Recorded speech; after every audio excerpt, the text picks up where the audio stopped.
to week 23 of the Oaks Farms Iroof League here at beautiful Lightning Strikes Bowl in Fort Myers. Just going to do a little setup here real quick and we'll be up and running. Bear with me.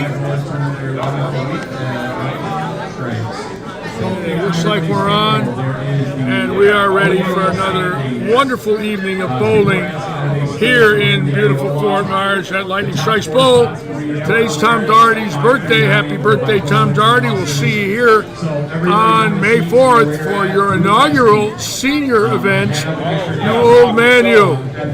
And I would not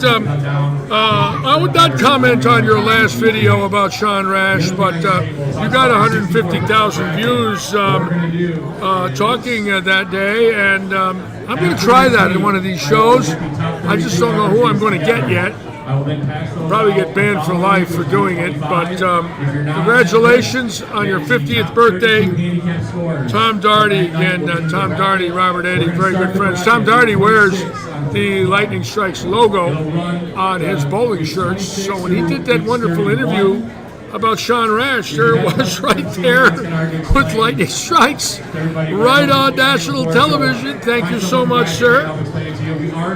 Again, great to be back with all of you this evening. We'll show you the cameras. Lanes 5 through 8, 9 through 12, 13 through 16, 17 through 20, 21 to 24, 25 and 6, 27 to 30, 31 to 34, 35 to 38, 39 to 42, 43 to 46, and 47 to 50. We'll be using the 4 camera shots right here.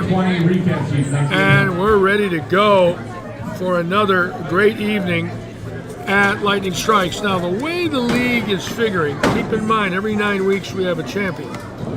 First 9-week segment was Ultimate Disaster. The second 9-week segment was Iroof. So they're seeded. They're either going to be first, second, third, or fourth based on year-to-date points. Right now, Ultimate Disaster has 333 points, and Iroof has 323. So right now, Ultimate Disaster is in the number 1 seed for the league championship. Spots 5 through 9, teams that have not won. Keep in mind, we're taking 9 teams.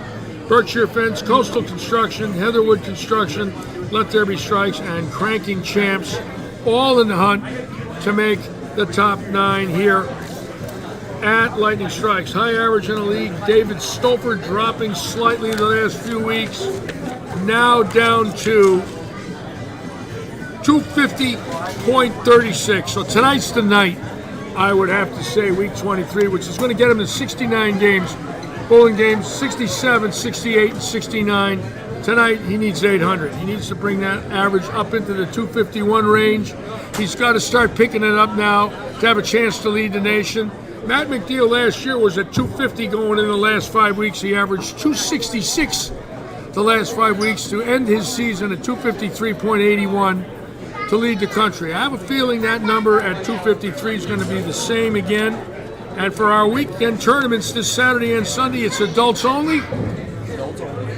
Adults only from now on. We just want everybody to know all of our events now and our weekend tournament play, adults only, Saturdays and Sundays. We will be running some junior tournaments. We will let you know when. We're going to try to get some added money for scholarship money. But for now, all tournaments at Lightning Strikes are adults only. That's coming from the boss, Robert Eddy. Again, great to be back here with all of you at Lightning. A great weekend. Dustin Browning shooting the house record of 878. 299, 300, 279, or 300, 299, 279. 34 strikes, an 8-pin, and a 9-pin for 878. The closest anybody's been to Lauren Trenhill's 25-year-old record. Trenhill bowling 300, 279, 300 in the 2000-2001 bowling season. A long time ago, I might add. Big score. How about that score? 300, 279, 300. Again, practice will be starting shortly this evening here at Lightning Strikes. And again, let's go over some of the other averages. Our ladies, Chrissy Stewart averaging 222, Kathy Tesher 212.5, Carla James 201. 300 games in the league, Carlos Delgado, Gary Seward, David Stouffer, Ed Duda, John Rakoski, Jeremy Perez, Al Hultizer, Brad Stewart, Robert Hilton, Ryan Constantine, Josh Gardner, Boog Snyder, Mike Prushnick, and Mike Conway. Those are our 300 shooters. Season high score, Iroof, four-man team, 1088. Seed to table last week, 1064 and 1060. That is the high for last week's seed to table, shooting 1064 to lead the league. It is practice time here in Southwest Florida, and here we go. Week 23.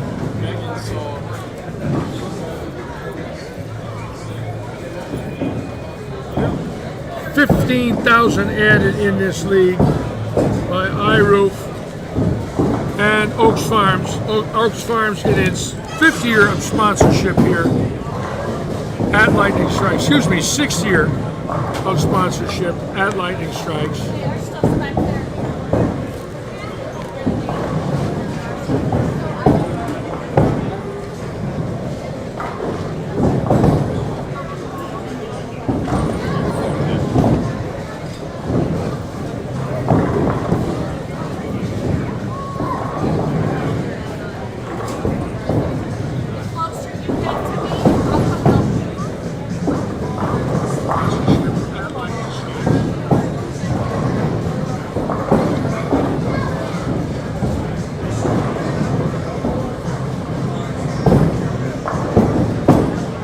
Of course, in this league, the Senior Masters champion, John Rakoski Bowling, getting ready for his 3rd season on the Senior Tour. And of course, now with Tom Doherty coming in, there's no doubt in everybody's mind that Doherty's going to win. Obviously, he's got to beat Janowicz, Rakoski, Dan Knowlton, Chris Barnes, Jason Couch, Brad Angelo, and a host of others. It's not like it's an automatic. However, if I were a betting man, knowing the ferocity of Doherty's attitude on the lanes, which is legendary, he's going to have a great year. It's just a question of how many times he's going to win. I think the over-under would be, does he win in year 1? How many tournaments does it take him? My opinion, the number's 5. He will win one of his first 5 events. No doubt in my mind.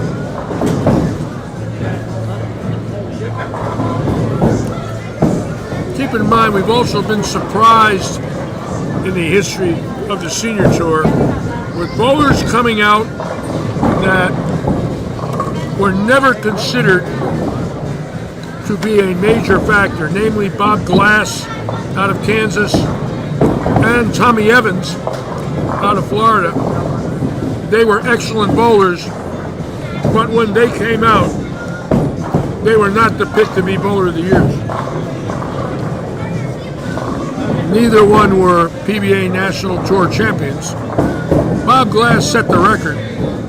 His first 38 PBA senior tournaments, he made the finals in every one of them. But I happened to be there in '99 when he came out, and I made 2 finals that year. He was in those. And I came out in 2000. He was bowler of the year. He made the finals every tournament in 2000 and 2001. He went 38 in a row before he missed a match play. That might be a record for the ages. Unfortunately, when the old PBA went out of business, a lot of those records were lost for some of those events. They were never found, especially the summer of 2000. That was the first summer of the new ownership. The new ownership came in on April 15th, 2000. So those early events in that summer of 2000, Seattle, Portland, Klamath Falls, Las Vegas, Brentwood. Many of those records, unfortunately, have not been found, at least to the best of my knowledge, and that was during Bob Glass's heyday.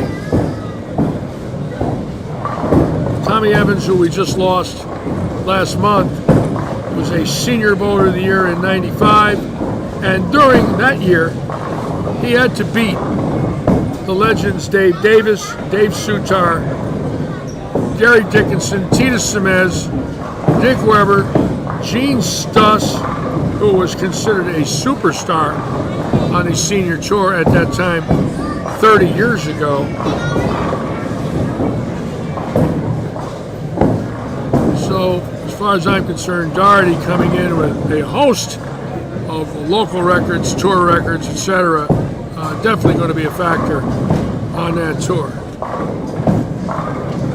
And we'll see what Mr. Rakoski and Mr. Knowlton and Mr. Janowitz have to say about that, and of course the great Tom Hess. When Tom Hess gets here in May, it's Doherty's first tournament as a senior, and Tom Hess is defending champion in 23 and 24. He's going for a three-peat. We very seldom see that in the world of professional bowling. Even in today's day and age with the kids, very few times have we seen a bowler repeating, although it looks like E.J. Tackett can win every tournament he enters right now. How about that performance? And of course, last night I brought up a statistic that there were 4 bowlers from the state of Indiana who were born and raised in Indiana that won 25 times or more on the Pro Bowlers Tour. That's a little history lesson there. Dick Weber, Don Johnson, Mike Albee, and E.J. Tackett, all born in Indiana. All of them won 25 or more PBA titles. That is a record for any state, including New York, California, Washington. I don't care what state it is. That is a legitimate record. Weber was from Indianapolis, Albee, Indianapolis, Don Johnson, Kokomo, and E.J. Tackett. I forget the name of his town, but it's Indiana.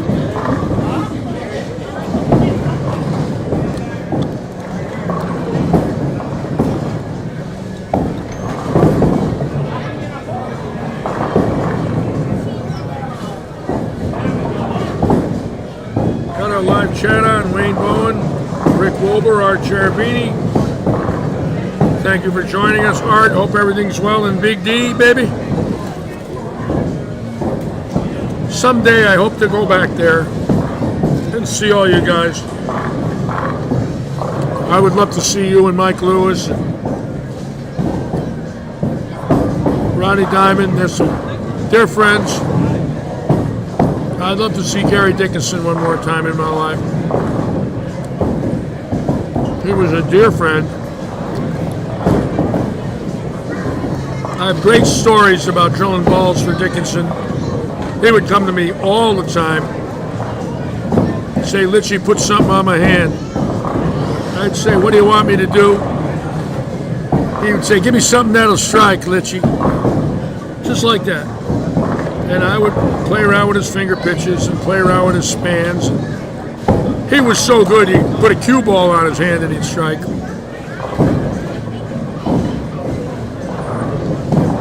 Of course, the late, great Bobby Meadows, a PBA champion out of Dallas. So many great bowlers, came out of that area. Norm Duke, Del Ballard, Bobby Meadows, Bobby Cooper, and some of the older guys, Louis Ray, J.B. Solomon, Keith Little. That video of Keith Little leaving the first solid 8 on national television is an interesting video. Stoned 8 in 1962, 63 years ago. I love that shot of him throwing the solid 8. Of course, Texas with Jack Biondello, Ski Feremski, and the list goes on and on of greatness. Superstars. first rookie of the year, Jerry McCoy, out of Fort Worth, Texas, a left-hander.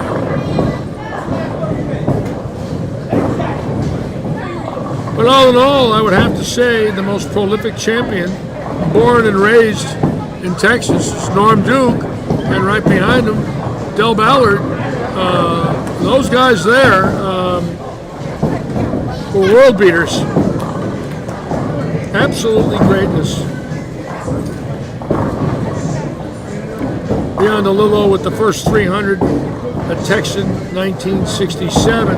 And tomorrow is the day that Johnny Gunther bowled the PBA's second 300 game, that Joe Panko was sitting in the audience February 20th, 1969.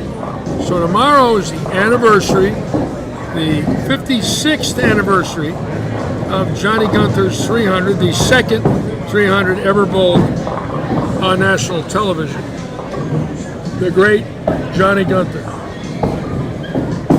He also won a Lincoln Mercury Cougar that day and $10,000 56 years ago.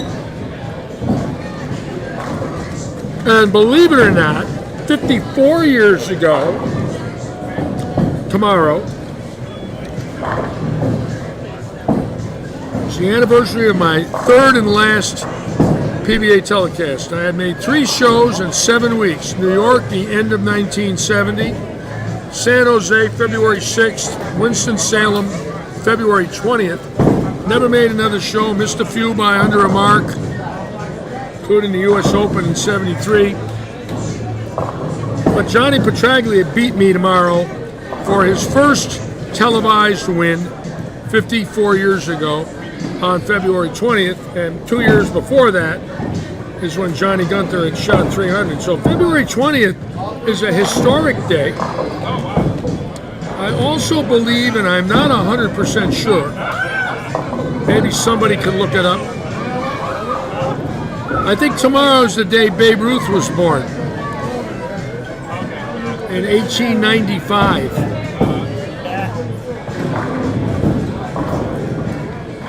But for Johnny Petraglia, the February 20th date is so historic because not only was it his first televised win, but later on that winter he won the last 3 events, being the tournament leader in every one of them and winning the title match in every one of them. He won in New Orleans, Springfield, Virginia, and Akron. He was the tournament leader, had about 1 game in each event. He's the only bowler to ever do it. The record has lasted 54 years, and tomorrow is the day he beat me. It's a happy day. It was great to make TV. Somewhat of a sad day because I opened 3 times, and he beat me 202 to 196. I had 3 opens in that game, the first, 4th, and 7th frames. How are you, sir? I'm fine. How are you tonight? Better than last week. And see you feeding your faces. Well, yes, I have to eat. You know what? I was watching Tackett the other day. How'd you like that? Where would you put him? Would you put him in your top 10 or 15 that's ever played the game? Oh yeah. He's so competitive. Oh, he's climbing the mountain. Yeah, there's no doubt too. about it. I was thinking about that. It's amazing how you say that to me. Yeah. I'm talking to a gentleman from Illinois who was a proprietor. What was your first name? Ron. Ron was a proprietor from Illinois who was spending the winter here. And I was thinking about Tackett. Now, keep in mind, from 25 and up, the next bowlers he's going after are Dick Weber and Don Johnson and Mike Albee. And when he goes around them, the only ones left are Belmonte, Roth, Boone, Weber, Duke, and Williams. That's it. So when you think about it and realize that hypothetically he could be, well, you figure Walter A 1, Anthony 2, Duke 3, Weber 4, Roth 5, Bone 6, Belmonte 7. He could be 8th on the list by the end of this year, and he's only 28. That alone is a scary thought, because if this kid keeps it up for 5 years at 3 wins a year, he's going after Walter A. Williams 5 years from now. as a young man in his middle 30s. So that's going to be a very interesting scenario. Can he do it in the two-handed age? Can he beat them all? We will find out, won't we? All right, we're going to go to the big cameras now. Keep in mind, scores very high in recent weeks. Mike Conway right here, 300 2 weeks ago with 805. Ooh, looks like he's got that look again.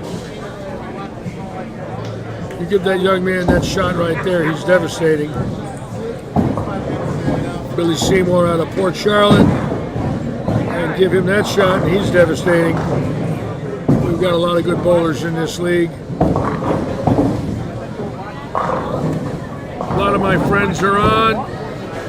Oh, Babe Ruth was February 6th. Okay, that was the day I won. I knew it was in February. Wow, isn't that something? That was 2 weeks ago tomorrow. Wow. Thank you for that, Betty. For giving me that, Betty, I will put Jason on. I didn't realize he was born on the day I won my only title. I'll be a son of a gun.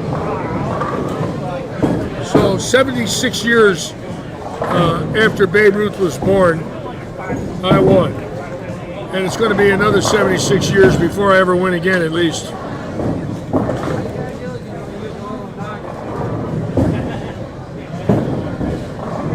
Tom Cook is on, Paul Bernier, Don Cornett, Maximine is on, Wayne Bowen. Got a very nice group tonight. Thank you all, as usual, for joining Uncle Litchy. Some people call me Papa Litch. Some call me Uncle Litchy. And there's a few that call me other things that we will not repeat tonight on a live stream. I swore I would not use profanity.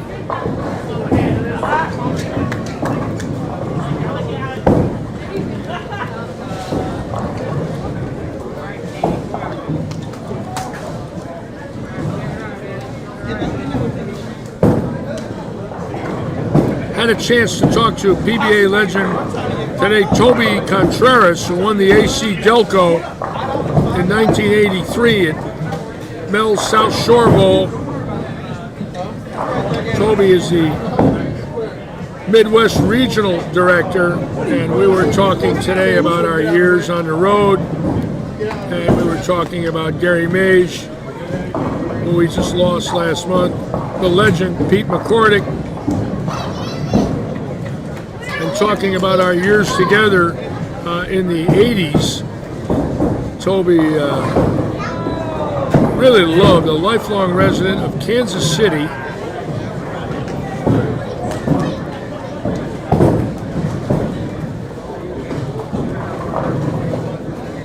And he is a treasure for those of you that aren't familiar with him. Not only a PBA champion, but a wonderful, wonderful leader in the Midwestern region of the PBA. Out of Kansas City, the home of the Chiefs. How about the great Robert Hilton right here,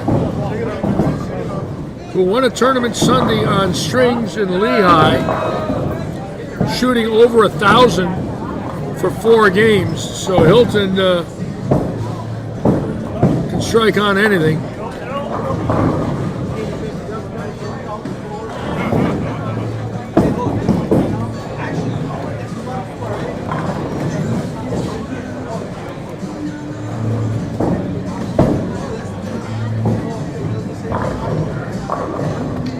My friend used to own Lehigh Lanes back a long time ago. Oh, you had a friend that owned Lehigh? Did you really? Yeah. I live about 3 miles He was from there. from Illinois. In Illinois, man?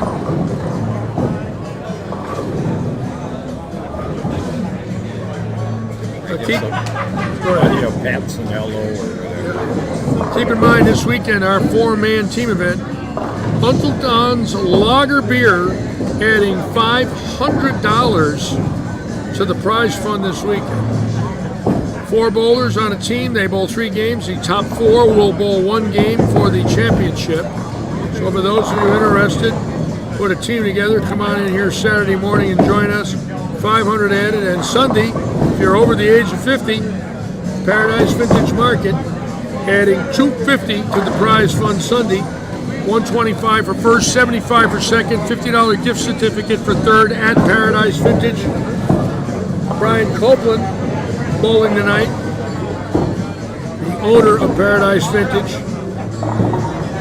So this weekend, $750 going out, added money to our tournament bowlers.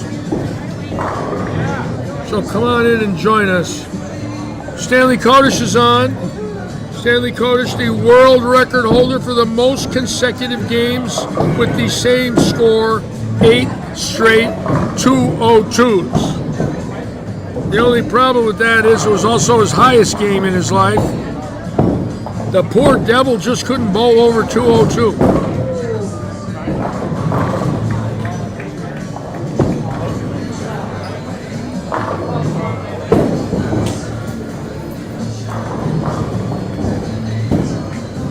Now, Jeremy Perez on 41 bowled the league's first 300 the first night last August. Looks like he might bowl another one tonight. How many weeks they bowled here? 32 or 35? 36, but we're 4 weeks behind because of hurricanes and bad weather and holidays. So this is week 23. Normally it would be week 27. So we got a long way to go. We're not at the 2/3 yet until next week, which will be the 26th of February. So with 12 weeks, you can see we're going to run into the end of May. There's no doubt about it. That's providing we don't lose any more nights. I don't even want to think about that. But the hurricane caused us 2 Wednesdays, and Christmas Eve and New Year's caused us 2 Wednesdays. So, unfortunately,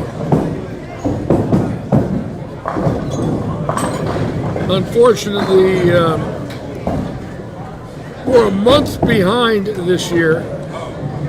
And in May, with the senior tour that's going to be here on Tuesdays and Wednesdays, they're going to bowl in the daytime. Then we got to re-oil and then run our leagues those nights. So those are going to be long days here at Lightning Strikes. Everybody Hilton, then we're back after it again tonight. What's that? I say they're back after it tonight. That Lentz, what's his name, Mark? He started with a 4-9, or they have them all. Yep. Oh yeah. Oh yeah. I see it. I see it. Left a 4-9. Yeah. Yeah. Quite a crew.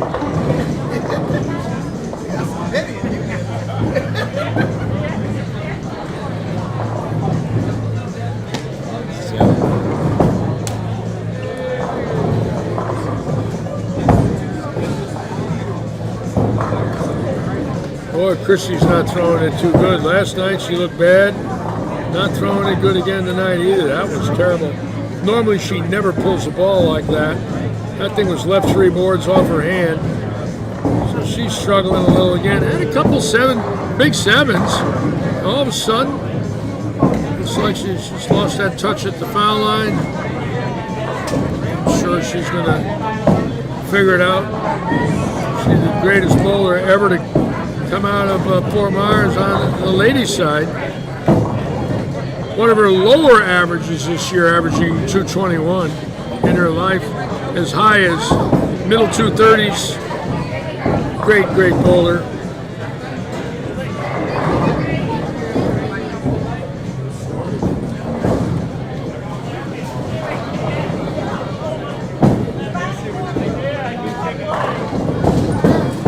Again, very excited about this weekend.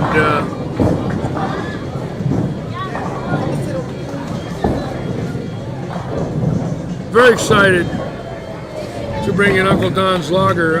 This is a first. I don't recall a person adding 500 to a prize fund here since I've been live streaming. And he's going to bring his beer in, and people can test it. And they can order it at our lounge, and we're going to have it in stock. And we're hoping that he decides he wants to take part in some tournaments here We're going to bring him into the booth, talk with him about his product. I've never met a beer maker before. I was always a fan of Augie Bush, for what he did for baseball. This gentleman makes his own beer, Uncle Don's Lager.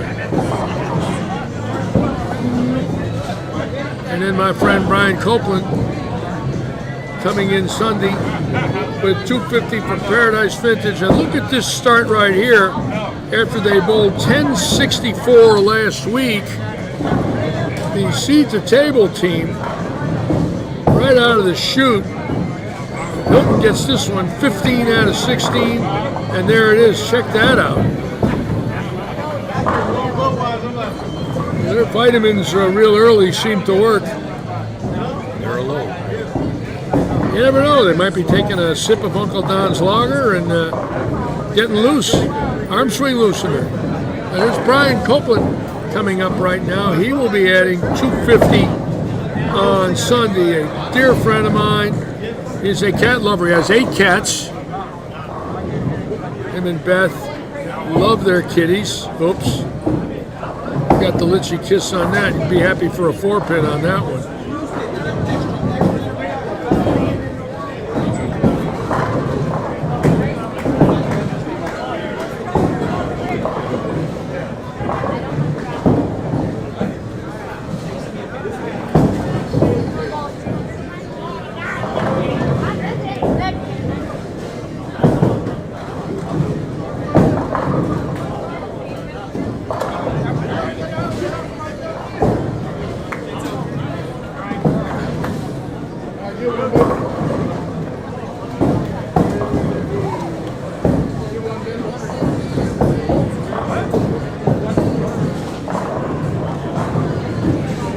Notice Joe Smith wearing regular sneakers there, which I do not recommend.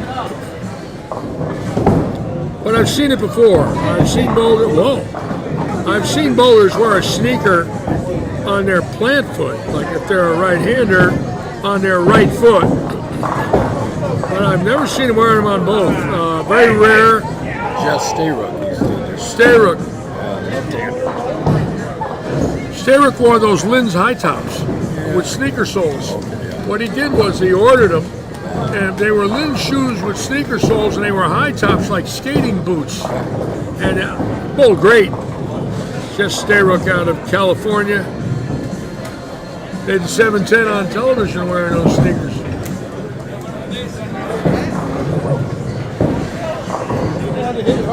Danny Gould, who last night, 289 in Game 3. 2 weeks ago, 300 in Game 3. So Danny Gould right now on a hot streak. Definitely a shot maker. Super loose arm swing. Watch it. It just floats. Beautiful. Boy, does he throw it good.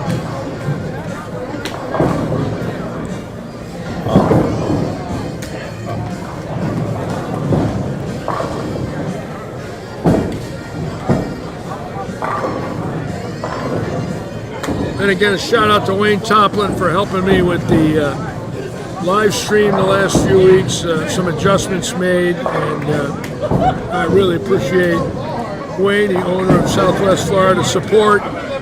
He's our IT person for this facility. He's also a USBC director. And again, I want to put a shout out to Wayne for helping us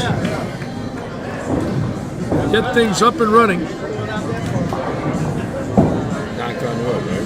Knock on wood, right? You got to give it a knock on wood.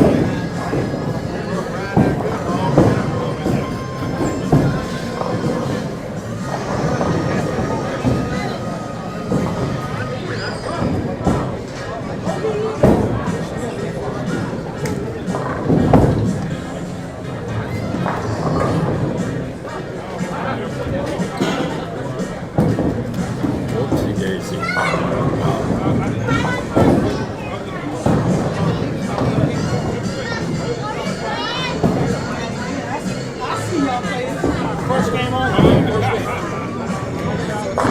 Again, this past weekend we had 88 entries. Of course, the highlight of the weekend was obviously Dustin Browning. And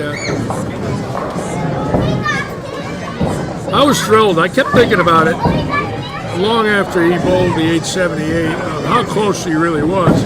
Both the 8-pin on 299 and the 9-pin on 279. The 9-pin moved in the last game for 279.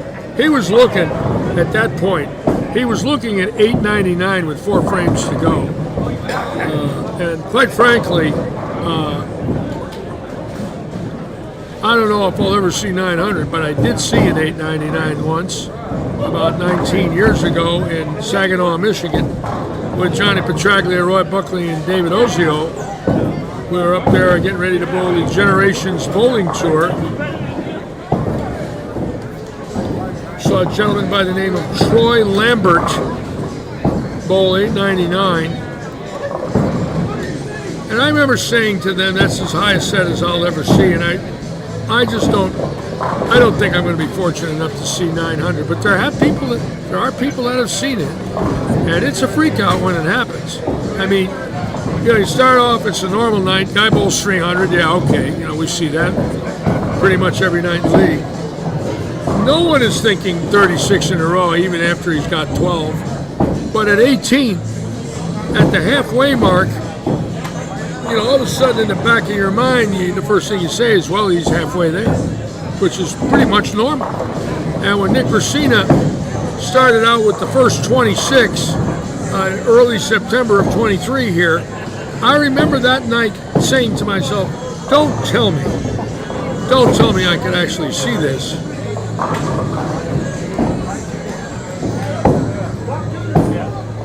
That's a lot of striking.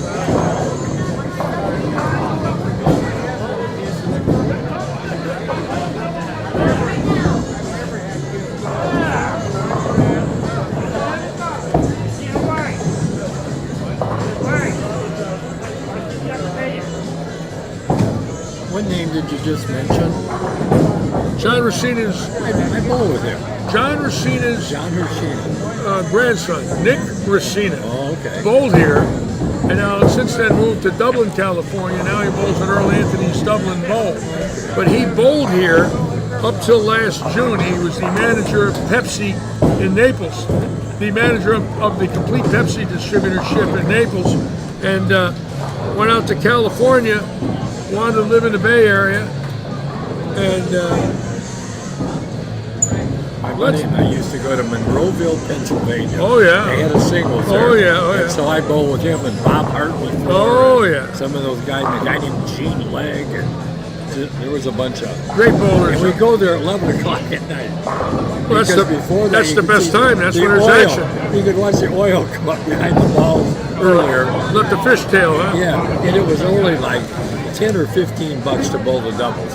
So if we didn't start out with the first 4 or 5, they tear up the sheet, we give another bucks and start over again.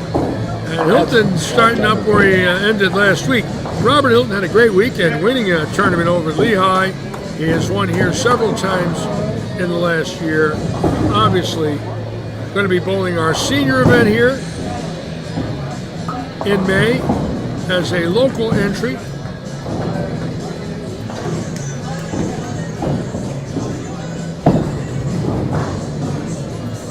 Three guys that got the front 6. Yeah.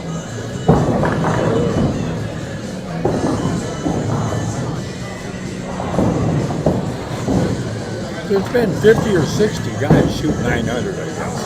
41. Oh, is that all? 41 or 42. I think the most amazing part about the 900s is there's not been a lot in 28 years. Now, the first one was bowled in 1997. Sonnenfeld, right? Yeah, Sonnenfeld. Yeah. I saw him at the ABC right after that, Yeah. and I got a little paper that says, and I had him sign it, and he put, Good. Did you say February? No, but I know it was 97 on 3 different pair of lanes, which I think was fantastic. That's what made his 900 great, because he went different pair. Now, Joe Scarborough did the same thing at the Villages. The only PBA 900 was bowled at the Villages about 10 years ago on 3 pair of lanes. Well, that's why they gave, what's his name? Mr. 900. I think that Sunday morning. Yep. 3 pairs is Bowled on different it's lanes, great. and that's why they didn't. Who was thinking, oh, we got a mind blank? No, Allison's in '82 was a makeup match. What happened was he came in and bowled the league, and then he bowled a makeup match at La Havre Bowl. Went out, shot 570 in the league, bowled a makeup match after the league on the same pair, went and got other balls at 570, then 900, which is amazing. He was. I met him a few. Talked to him. He was a. Do you know the name Pat Holstead? Yeah. Oh Okay. yeah, Pat Ran Olson. the Bowlers Journal. Ran the Bowlers Journal. We're Nice good guy. buddies. Oh, Pat Olson's a great guy. Oh, geez. Every time we go to Vegas, we get I know together. Pat Olson. Oh, he's a nice guy. He's wonderful, man. And his wife was Jewel, and they had the bowling center up in Minnesota. Yeah, I talk to him once in a while. Usually at the holidays. I was lucky enough in my rookie year to bowl Allison and Dick Weber Lanes at 69. I made the finals and 70, and we both made the finals both years. And so did Dick Weber. And in the 69 event, Bluth and Patterson made the finals. So at the age of 20, I bowled in PBA match play. Dick Weber, Ray Bluth, and Pat Patterson. And then in 71, I drew Patterson in the Masters in Detroit, or Bluth in Detroit, and he beat me to 4-game match in Detroit. So I bowled Ray Bluth and bowled against Carter for an eagle. Yeah. The only one I never bowled against was Tom Hennessy, Okay. who was gifted. The Budweiser guy. The Budweiser guys. Now we're going to watch Hilton. Let's go back for number 7. We're going to move the camera around. Watch the bottom of Hilton's swing. Watch how fast the ball gets off his hand in his wrist position at the top of the swing, how he loads up and then comes around it. You get a real good view of it here. He's going to swing his wrist. Watch right there and around it. And that's as good as it gets right there. That's just... The one in the 50 kind of was off balance, and he carried it. He didn't even style it. Yeah, he's a low. Wow. We're going to watch Jeremy Hinkle throw a shot here. Got a sweet roll on the ball. Well, the 1-6 are all guy anchorman over the got. Yeah, I'll get up there to 31 right here. That's Logan Marquano with 5 in a row on 34. And Devin Oswalt on 31. So we'll have a little fun here watching these two gentlemen bowl. And we'll move the cameras up for all of you this evening. Get a lot of friends on tonight on the stream. I want to thank you all so much for joining us here at Lightning. A lot of dear friends, Stanley Kodish, Dorian Hickton, thank you all. Leanne, nice to have you with us. Cheryl Rakoski's on. A lot of my close friends, some new viewers. Again, we want to thank all of you for taking time out of your lives to be with us here in our beautiful facility, owned by a man who's now becoming, quite frankly, famous in the bowling world, not only because of what he's done here, but the fact that he's an avid bowler, sponsoring Tom Doherty, bringing the PBA Tour into Fort Myers for the 5th consecutive year in May, and just doing everything he can. We've got new approaches coming in this summer. There's my friend Lou Rinaldi. Lou's here tonight.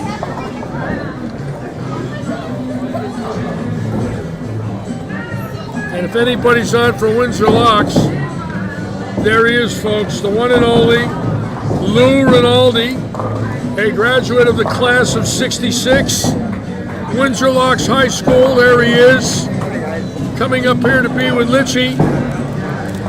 What a terrible way to spend the night. 2 graduates of Windsor Locks High School, both old men. Oh, God help us. How did we live, Lou? How did we make it? We just don't know when to quit. I understand. Watch Marquardo. Look at this one. Nope.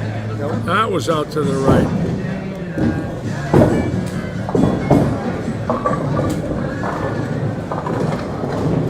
I'm going back to Vero one last time tomorrow morning. Are you? Last time, yeah. I need a few more things, and I decided I want to get now before they junk that RV. And they were not priorities. They were not. Your $50. No. What do you mean, no? No. That terrible day at work anyway. Oh, I have. Well, that makes up for it then. Yeah. No, don't talk. All right, now we're going to watch Hilton. Keep in mind, he's coming up now on 27 and 8. The great Robert Hilton. Hilton is one of these bowlers that has always been good, but in the last 3 or 4 years, over the age of 50, he has fallen into stroke more so than he ever did before the age of 50. Now, it's very rare you see it, but when you watch him release the ball, you wouldn't think he's over 50 years of age.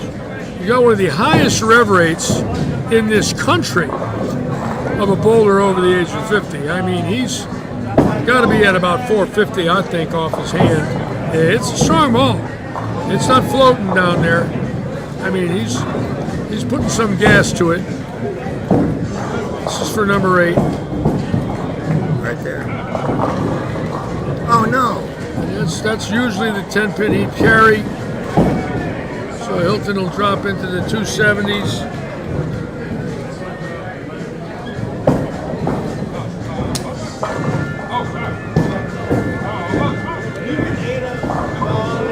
I'm looking for Jason, Betty. I'm going to find him for you. We're going to watch Jason Land throw some shots.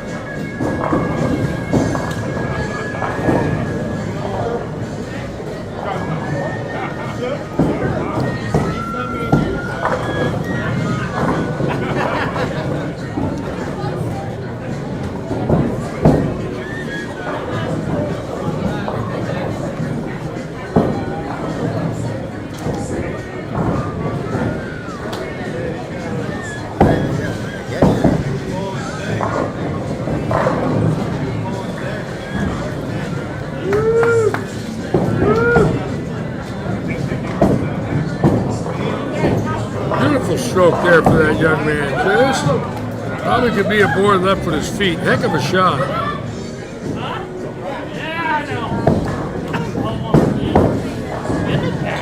Now the Interstate Battery team right there definitely has a chance to win this third segment. It's a good team. It's a solid team. Josh Gardner, the third bowler, has 300 earlier this year. So they are an underdog team, but a good team. They could definitely make their mark in this league. Now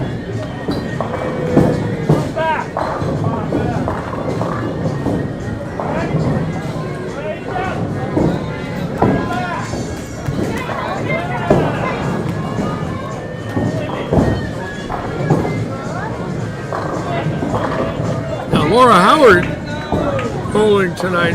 Excellent bowler for many years here at the local level. Solid game. She is a shot maker.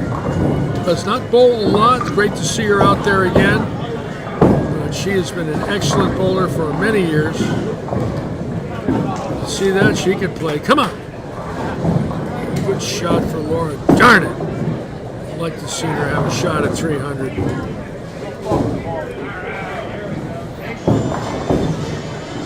Now Mike Prushnik, the young left-hander from Chicago here on 39 and 40, will come back. He's got the first 8 in a row. We'll keep our eyes on Prushnik. His dad's watching tonight. Prushnik is a hockey referee. For those of you people that like hockey, keep in mind in hockey, when the goal is in the your own area, the people will yell, "Get the puck out of there!" And that's very common in a hockey game. You know. I wonder if it's Now you heard me right. I mean that sincerely. Keep in mind, it is a puck, and they yell for their players to keep the puck out of their zone. 11 and 12 got two guys with the front seven. 11 and 12 with two guys with the front seven. I wonder if they skate 8 miles. Again. So we got 7 there. Let's see, we're going to go back to Prushnik.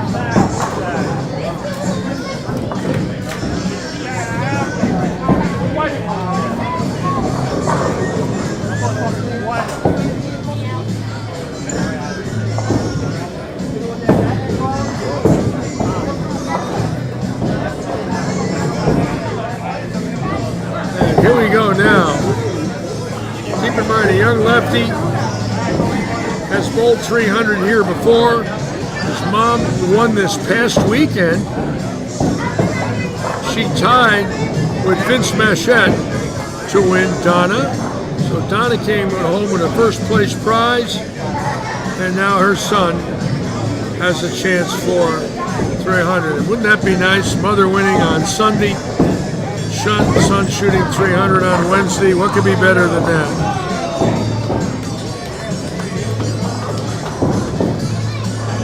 Hit it. Nope. 2 corner pins on 7. All right.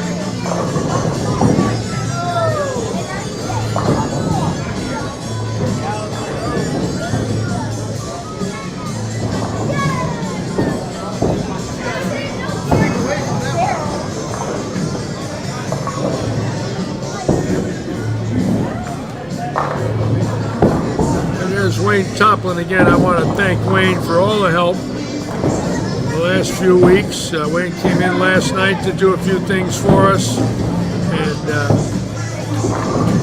I really appreciate that he's taken his time with me, because I need a lot of time to learn. I'm not the brightest bulb on the tree when it comes to this stuff, but he has been great helping me, and I want to put a shout out to him. He's also a USBC director.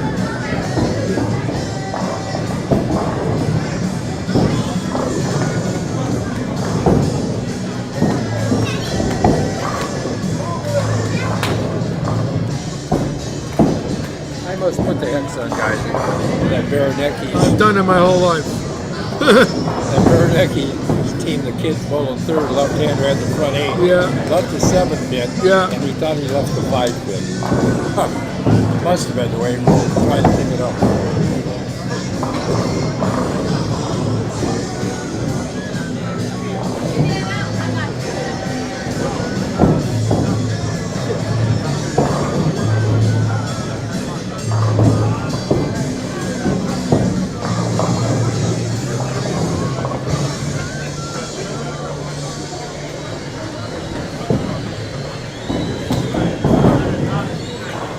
Now Seymour, a fine player here, has had several 800s, 65 300 games. Seymour is one of the best bowlers in the region.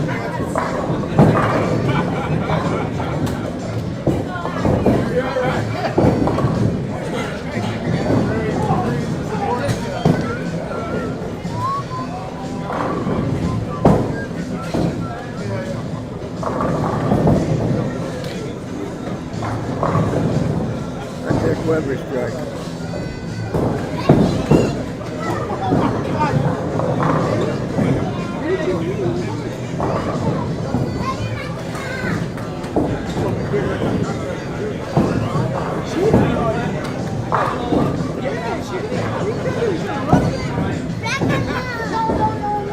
It looks like it's Jake Miller now. No more extra, no more extra. bowling for the Stouffer team. And again, Stouffer struggling, again shooting 220.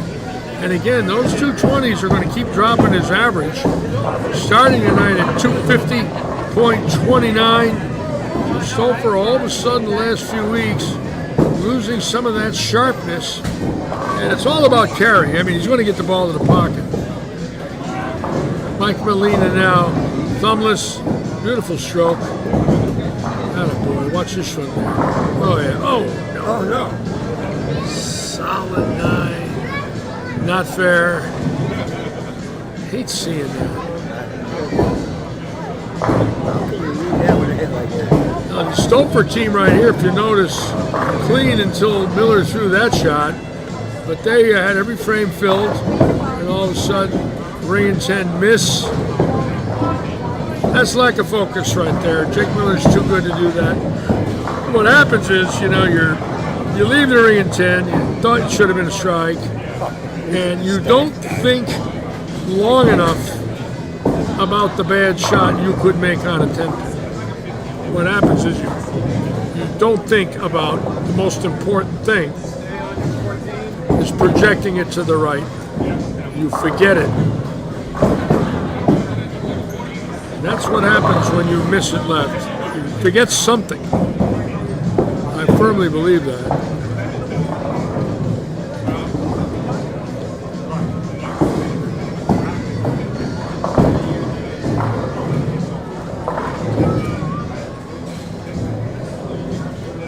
It's a nice comeback to 262.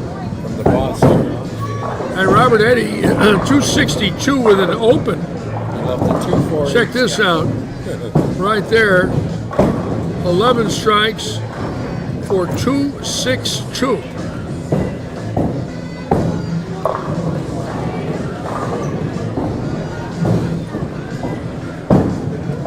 Again, keep in mind this weekend, Uncle Don's Lager adding 500 to the team tournament Saturday. 4-man teams bowl 3 games. The top 4 come back and bowl 1 more for the championship. Moving pairs after each game.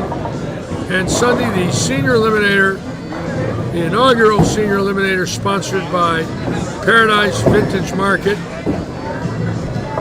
And of course, all of you know I'm on the JoPo staff, and E.J. Tackett winning this weekend. If somebody had said to me 2 years ago that I'm going to be on the same staff with E.J. Tackett, I'm betting the ranch that they don't know what they're talking about.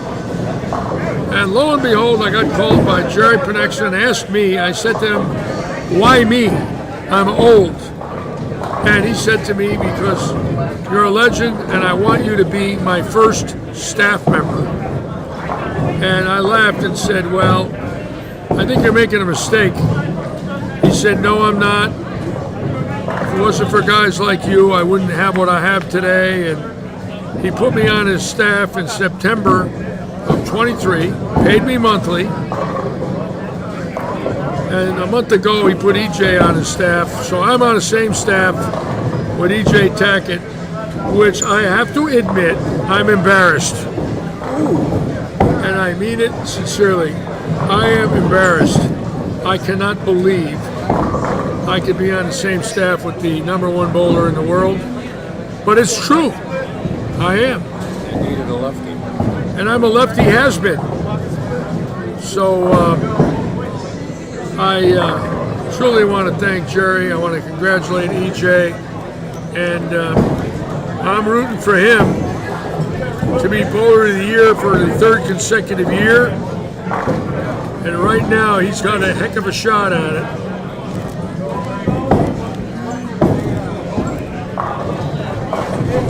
Now, Hilton has quite a load in him. He'll shoot 270. Oh, yeah. It's weekly.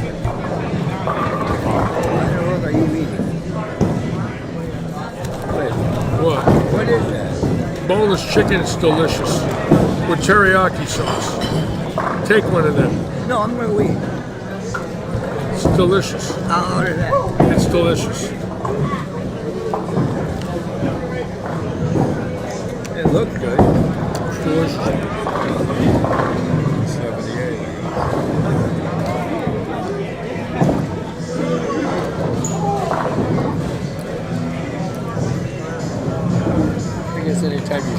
2000s grand. Man, that's decent shooting. Big score last night, rolled up the road in Port Charlotte. I was looking this morning on Facebook. They had a 5-man team last night that shot about 36-50. All the bowlers had 700. No one had 800. Hey, how you doing? How are you? I parked in the back. Is it safe? Yeah. Do I need to have a gun or a knife so I can take them out? No. Okay, thank you. You're good. You might need that. Can I sit here? Yeah. Are you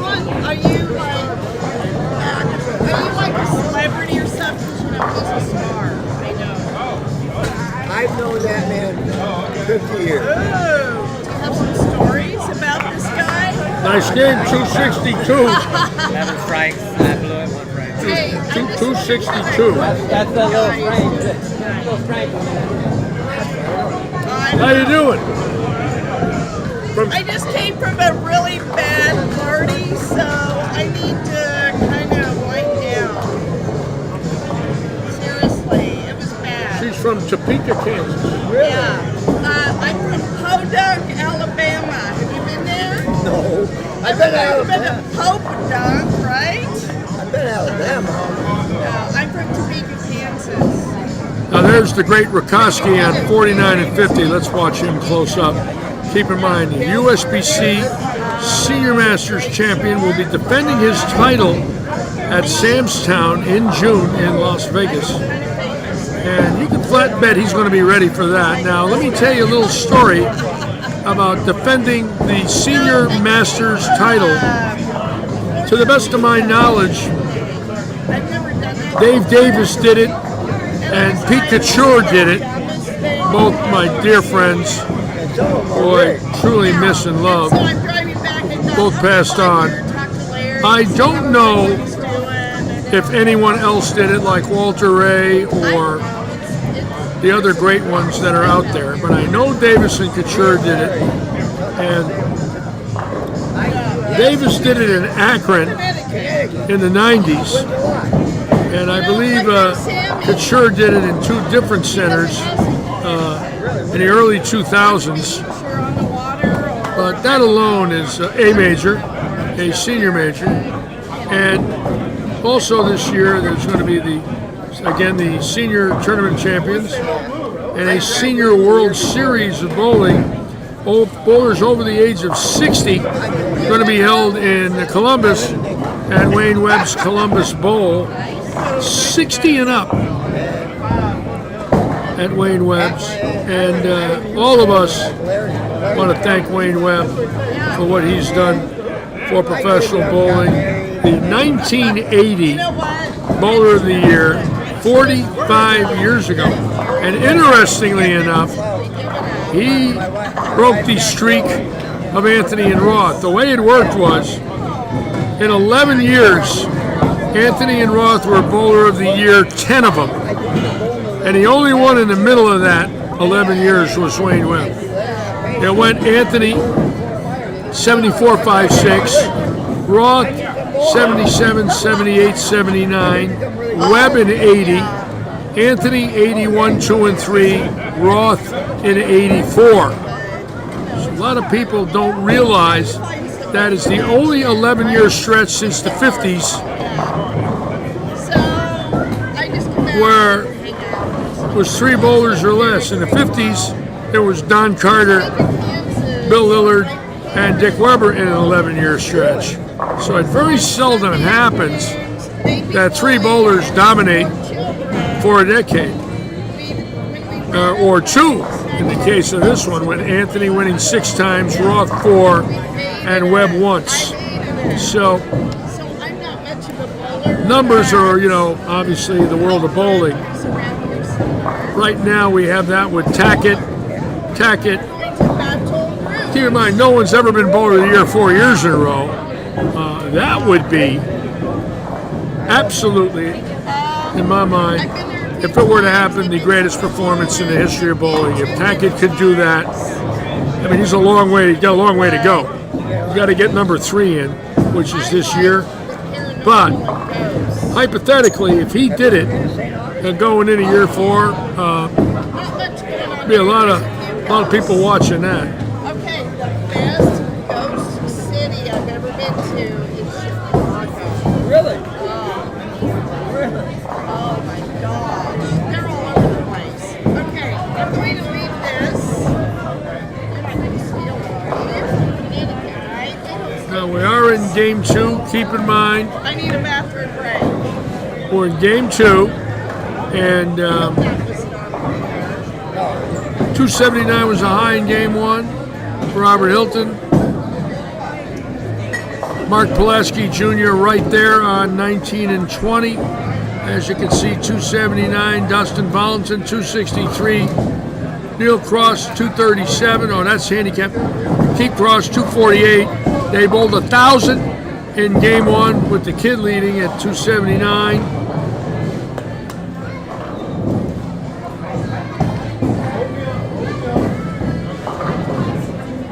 And Stouffer really has to step it up now here in game 2 for that average to stay above 250.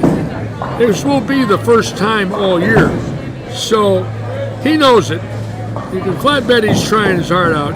He would love to have a chance to lead the nation, but he's in a danger zone right now. He needs to find some big games now in this next 2-3 week run. He needs to go 600 over for 10.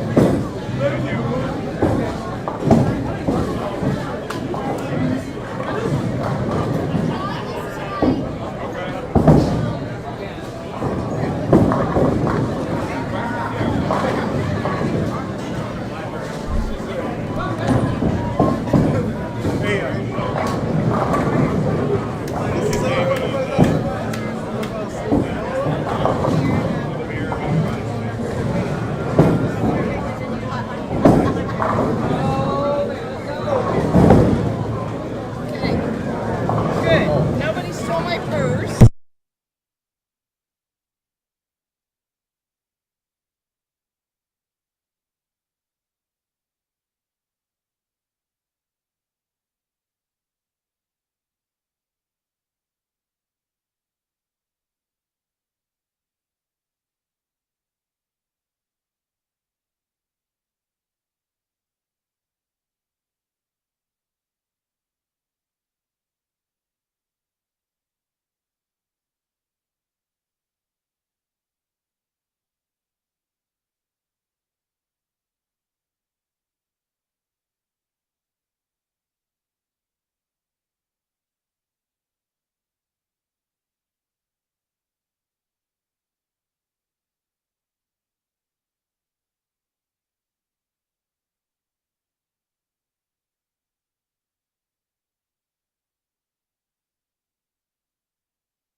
Okay, we're back.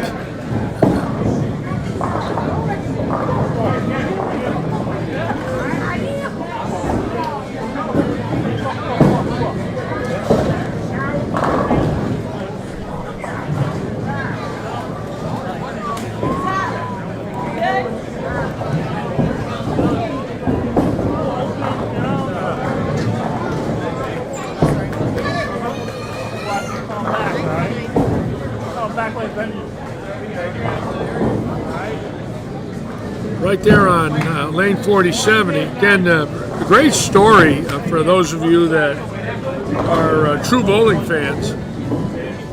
The gentleman getting up now to bowl on 47 is Mike Cannington. He is the president of the United States, vice president, excuse me, of the United States Bowling Congress. Not local, national. And he presented the green jacket to E.J. Tackett. He was on Fox Live, presented the jacket to Tackett, and he is an executive with Headpins Bowling Centers here, the Sinello family, and Cannington, in several years, has become a director of the USBC and now vice president. And he handed out the US Open jacket. And keep in mind, only one person a year can do that. And he had the honor and privilege to do that with EJ. So I wanted to show you Tacking and bowling right now.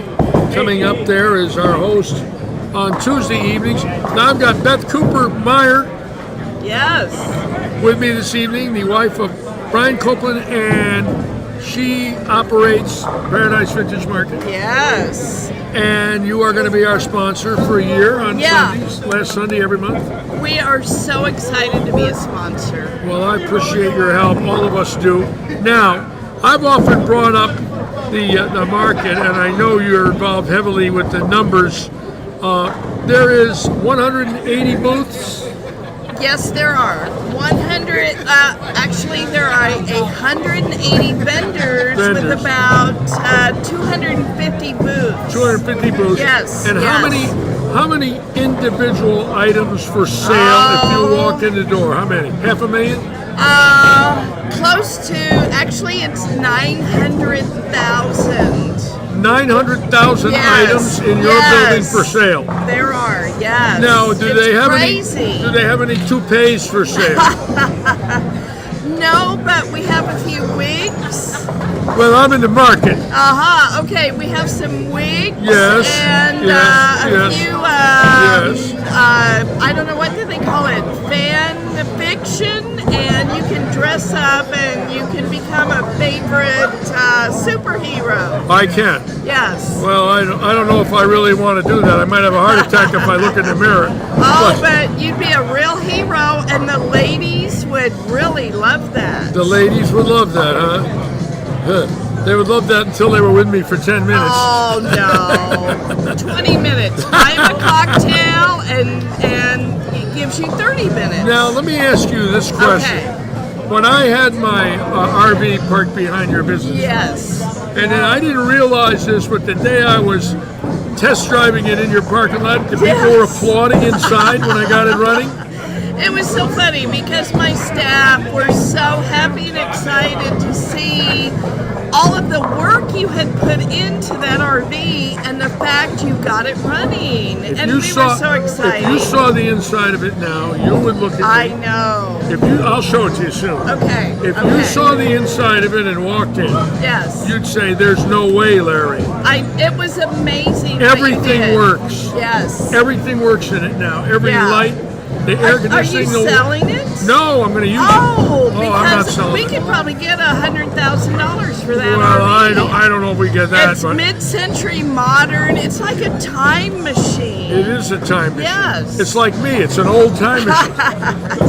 Okay, maybe yes. But I really appreciate you guys letting me get started with it behind your place. That's the only reason I bought it, or had it brought up here. yeah, I know. It was given to me, but it cost me $600 to get I it. know. But yeah. if I didn't It's have a lot place of to work. park it, I'd have never bought it. I'd Yeah. have never had it up here. And When he gave it, it's an interesting story. He gave it to me because he needed the space and nobody was treating him right. I know. I And know when it. I got it to your place, I kind of knew I probably put 5,000 in it. Yeah. I put a little more than that, not a lot, but a little more.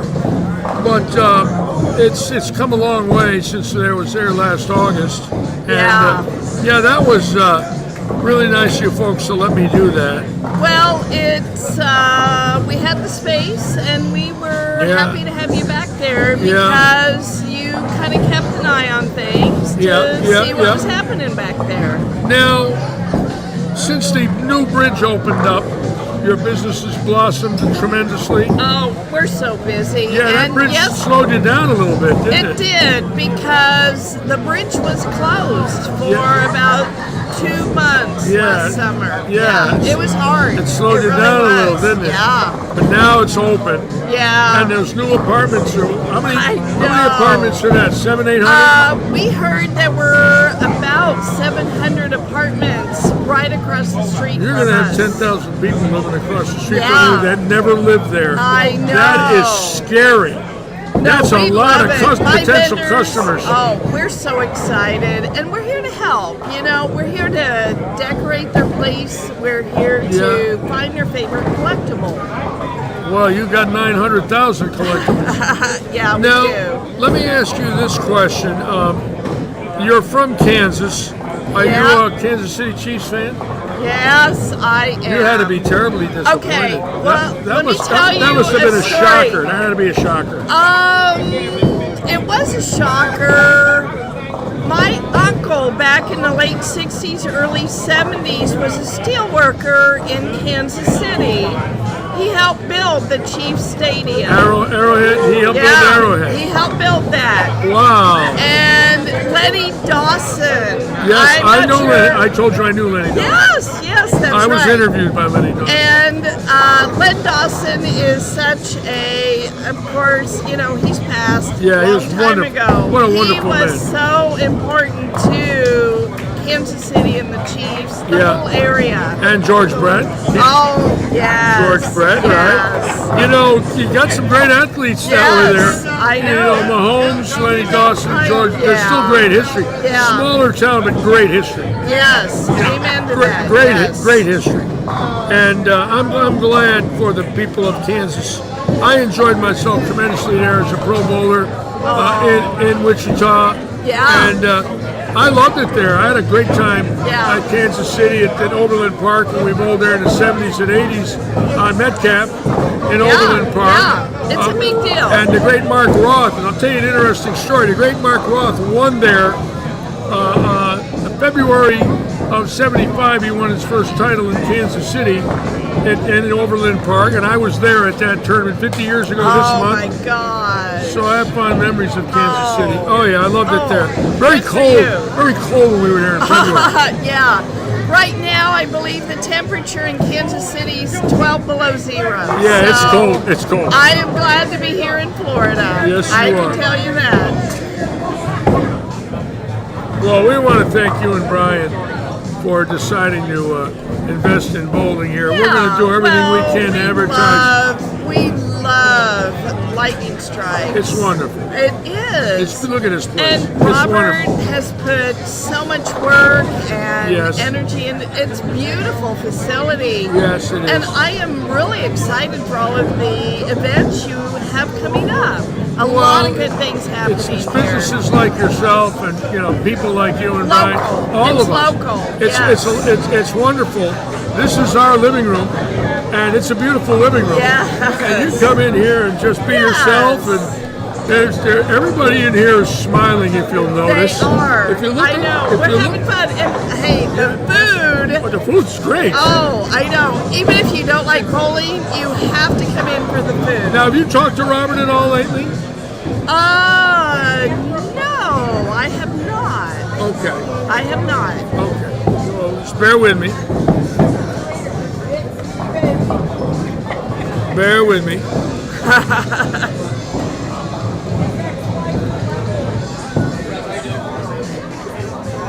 And Mako, since we got you, Okay. we got Uncle Don's Lager Beer and Mako Auto Body. Okay, Mako perfect. next door's coming in. Good. They're doing it too. They're doing what you're doing. Oh, excellent. Yeah, we really appreciate the opportunity to support Well, the we local. really appreciate having you. Yeah, It is so nice. We love it. It is so nice that you decided to invest in bowling. Absolutely. Give me a minute, folks. I'll be right back.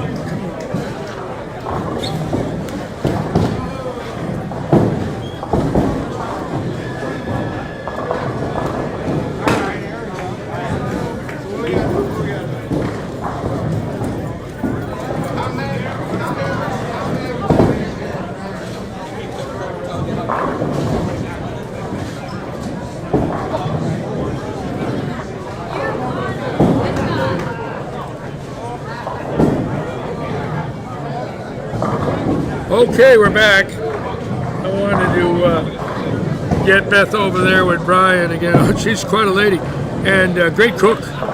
And they got 8 cats in the house, and now they're involved in bowling. And all of us here are thrilled that a local business has decided to put $3,000 into our monthly events for 12 months. And Mako Auto Body jumped on, and Uncle Don's Beer, and all of a sudden, in the last month, 3 new sponsors, and we've got 3 more we're currently talking to that are very interested in being part of the Lightning Strikes family. So things are good.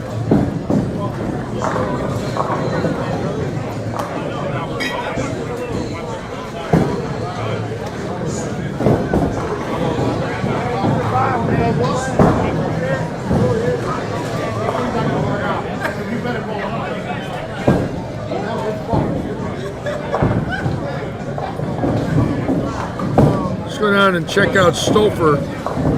Again, he's got to get it going now. See, he's struggling. He's 220 game 1, 2-0 in game 2, all 9 drops. So entry angle is wrong. There's no doubt about it. When you've hit the pocket 15 times and you got a triple and a double, it's all about speed control and entry angle. And right now, it's wrong for this pattern. And it's not his fault, it's not his ball driller's fault. Sometimes you can beat the pocket to death and go 650 and swear to God it should have been 800. That's what makes the game so puzzling. But that's what is happening.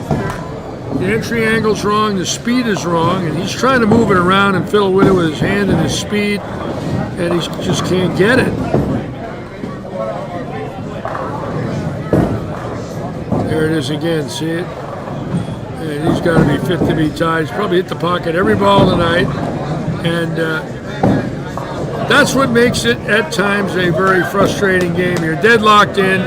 You hit the pocket 16 times in a row, and you're 25 over. And you watch somebody next to you that carries runaway Brooklyn and topples the 2-pin twice, and they're beating you.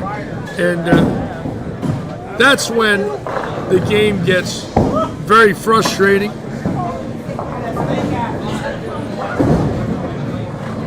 Very frustrating.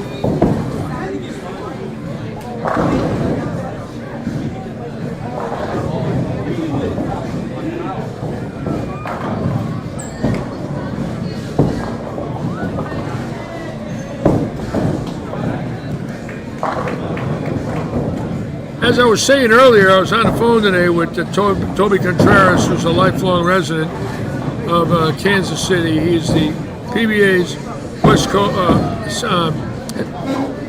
Midwest Regional Director, PBA champion, and that's amazing.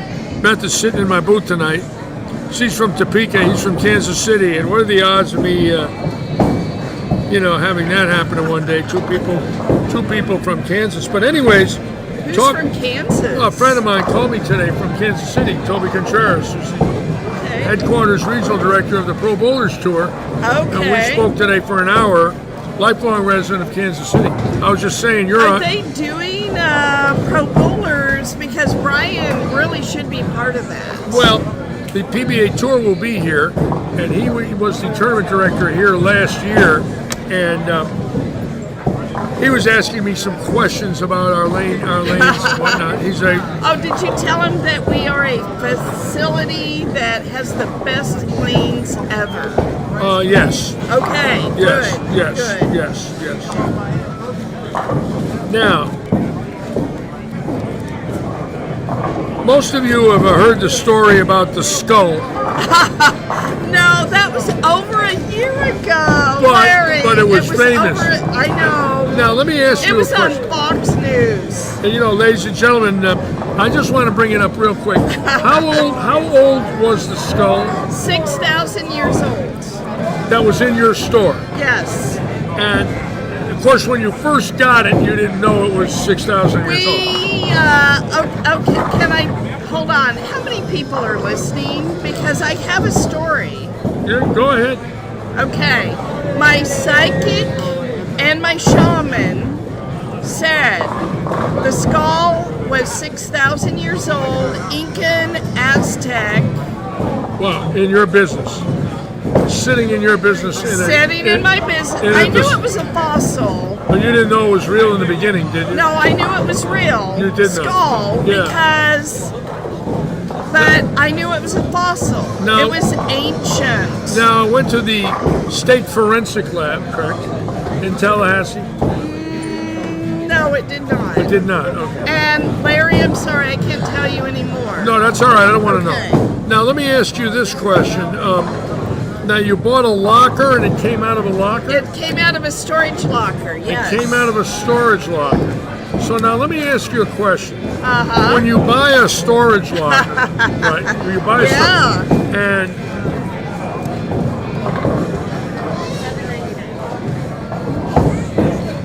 it's like storage. It's like Storage Wars. You go in and you bid, right? It's not quite like that, because in Storage Wars, they've already purchased the lockers and they film it. Oh, okay. So This is a little different. It's not quite the same. Now, was it the only time in your history where you purchased a locker where there was a legitimate skull in it? That is the first time. Yes. Now, anytime anything else in there that, There were actually some other skulls and artifacts in that locker. The man who owned the locker was sick. He was dying. He was elderly. He called us. I need to sell everything. I'm sick and dying. Oh, God, what a shame. Yeah. And so we said, okay, we'll take a look. We bought the contents. Well, now, when you buy a locker and then you sort through it, and then you bring it into your store and then you display it.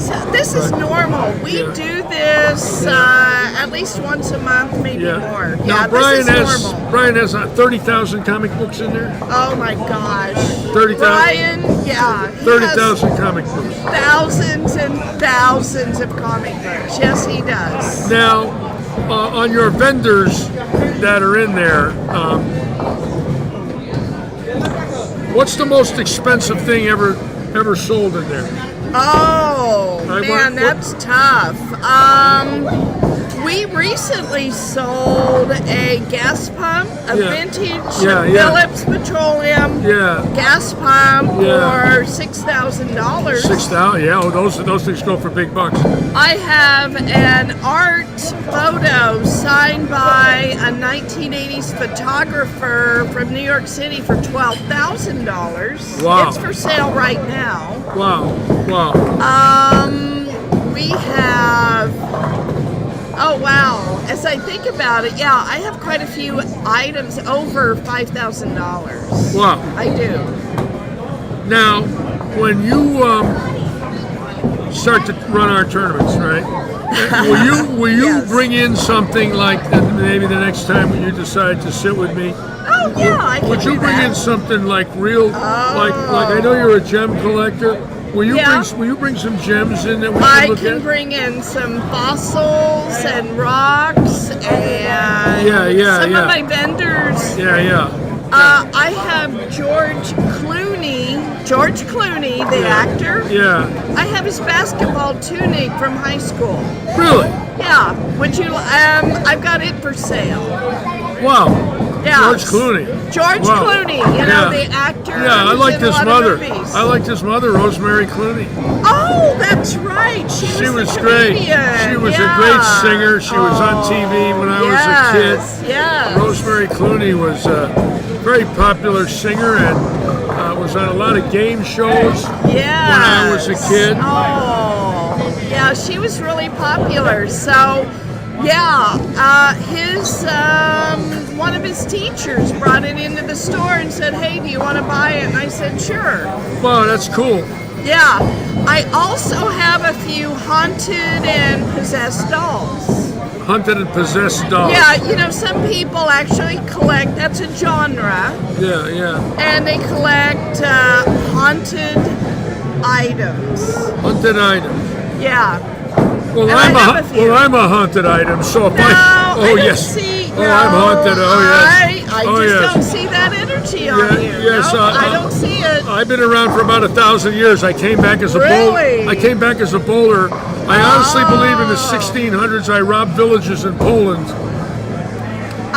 That's a great story. I believe I pillaged villages in Poland. Okay. I keep dreaming it in my dreams that I was. Oh, that's fantastic. That I helped raid villages in Poland. So you've had multiple past lives. I believe so. Okay. Yes. Okay. Yes.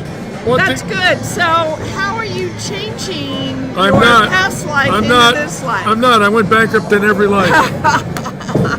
Oh. I was bald in every life, divorced in every life, then bankrupt. Oh, that breaks my heart. Okay, so you need to keep coming back and change your behavior I pattern. understand. It's impossible. I know. It's tough. It's not going to happen.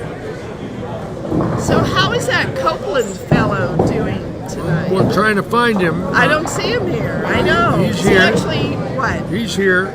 Okay. Now we've got Chrissy coming up on 8 in a row, folks. Now she was been struggling, as I said earlier tonight, and if you'll notice now on 45 and 6, as I was saying, as she was struggling,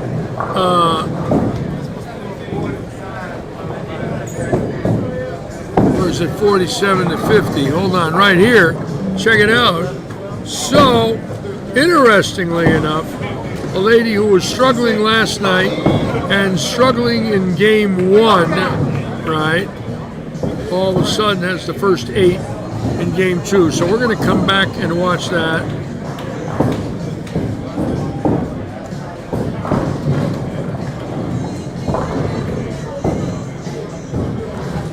Again, we want to thank all of you for being with us tonight. I've got Beth Cooper. She's something else, and her and her husband Brian are sponsoring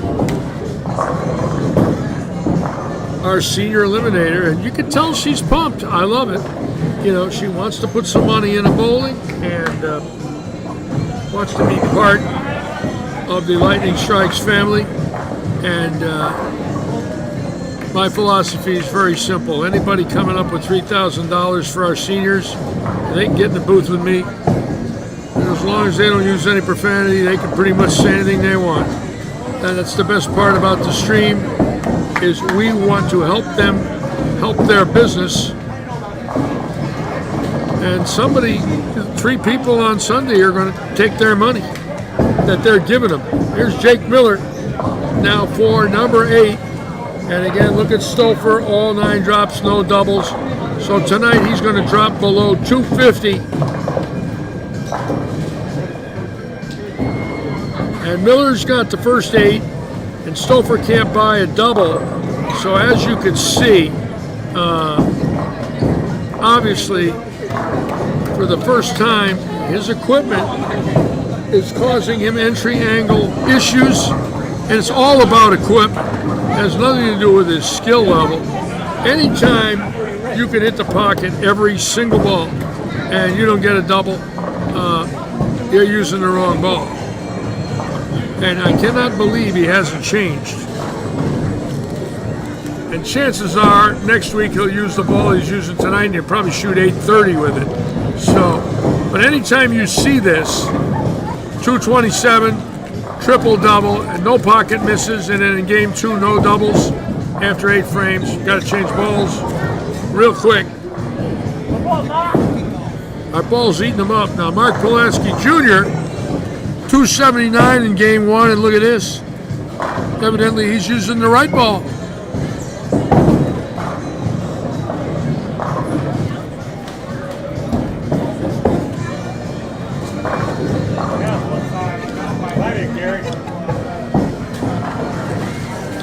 Week 10 for Pulaski.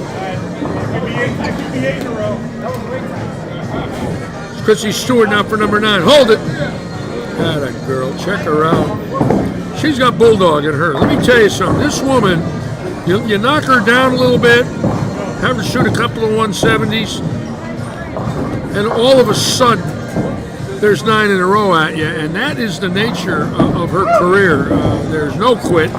Yeah, there's frustration. Yeah, there's a night where, you know, obviously she's lost. But she could find it in a game. And you just saw it there, that last shot, 10 in the pit. So we'll come back and watch her for 300.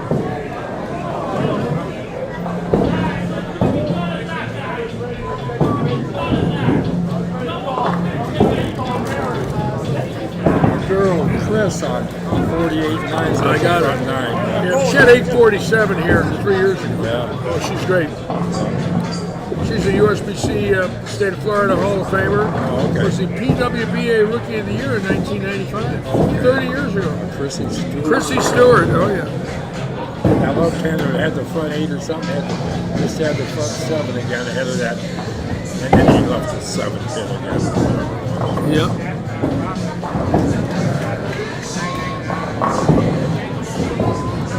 Let's watch Jake the Snake Miller. Jake Miller was second in last year's Proprietors Big Calcutta, Monster Money, losing to John Rakowski. Shot 247 and lost by 32. Rakowski just ran him over. I think he started with 6 in a row, missed a 10 pin, and that was all Rakowski needed. He just wiped him off the map.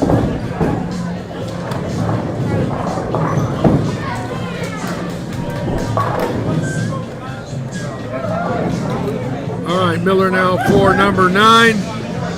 2 bowlers now, Chrissy Stewart, Jake Miller. Good chances for 300.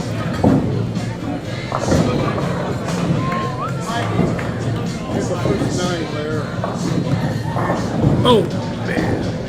That's terrible. God. Just can't stand that when I see it. Boy, he pured that shot. I mean, you got to give him A+ for that one. Here we go here.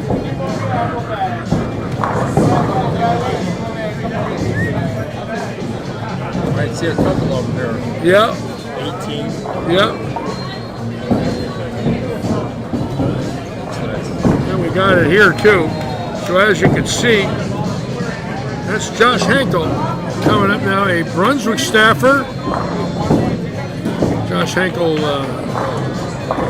signing with Brunswick. Tyler Armour taking care of Josh and many of our bowlers here at the local level. Ron Cordick has the front 9. And Josh Henkel right here. Come on! And he leaves the 10 pin. Boy, that's not fair. And Ron Cordick with 9, and we're going to go back to Chrissy Stewart and make sure that we don't miss any of this. This is exciting now. Cordick, 85 years old. You heard me right. 85 years old.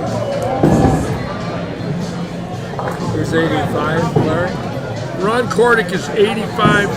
Bowled at Bill Spiger's house in Vernon Hills. Oh, okay. He's on 17 and 18. 85 years old. Now, I don't know if we ever had an 85-year-old shoot 300 in this association, but we're going to make sure that we get down and watch that. He's right here. And there it is.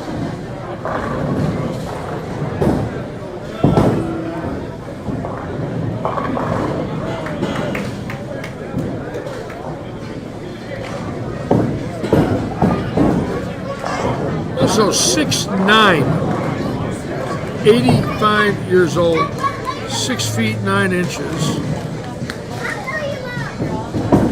Known him many years, loves his bowling. Owns a 57 T-Bird with a 312 in it that his father gave him. It's been in the family since 1957. His father brought it brand new. He never got rid of it, and Ron has had it his whole life. It has been in his family.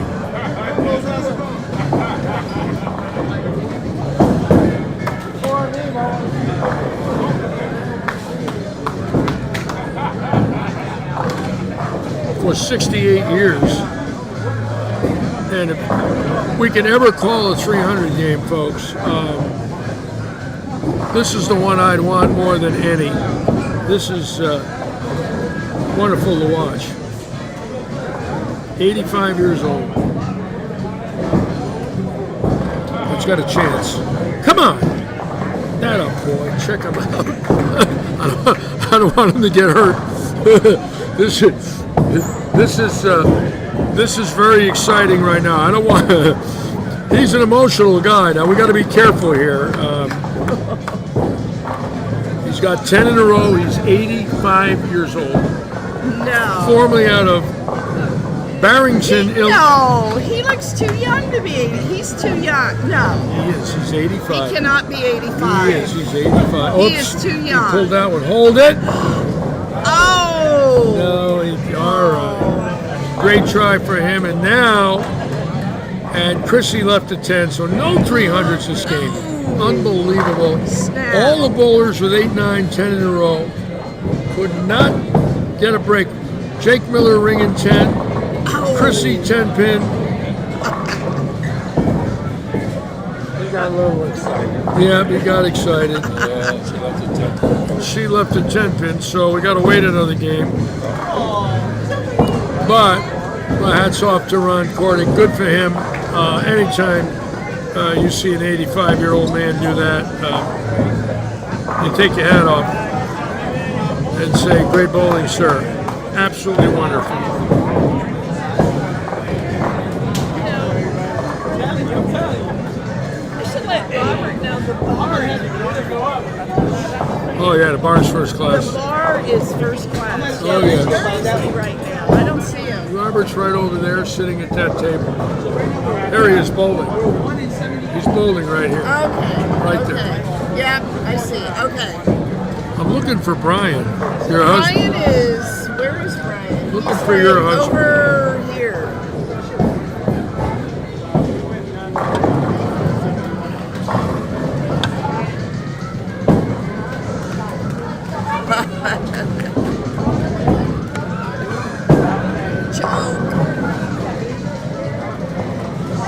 Does Robert still do his parties on the island?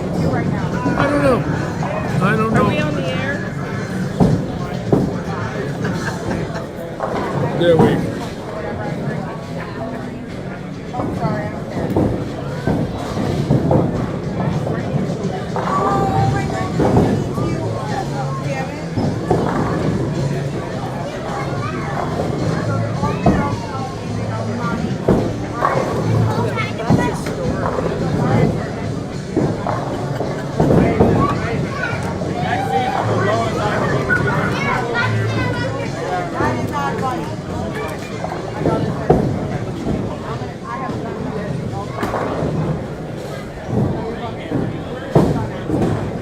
Lynchie, we are 1-50 past 2 weeks and a half. What?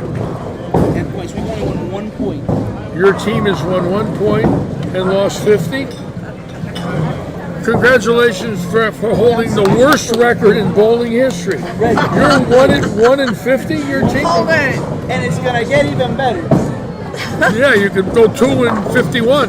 Yeah, 1 and 47 for tonight. We won 0 that. 1 in 50. 147. 1 in 47. Boys, we need to change the lineup. We need a new manager. Oh, man, I'm about to call the ball. This is the manager. Maybe that's We gotta make some trades immediately. I should buy that boy a drink. Mike Melendez is telling me right here that his team on 23 and 4 is 1 and 47 Oh, in this league. yes. 1.1 and 47 losses. It's not that bad a team, but obviously everybody's got their number. 1 and 47, and that's what I was on my last year on the PBA tour. Now I know why they were 1 and 47. Look at Larry, it. make that 2 and 47. Did he He just won his- win a point? Well, we're gonna have Moving up in the world. we're gonna have the lightning strikes flag at half mast. They won a point.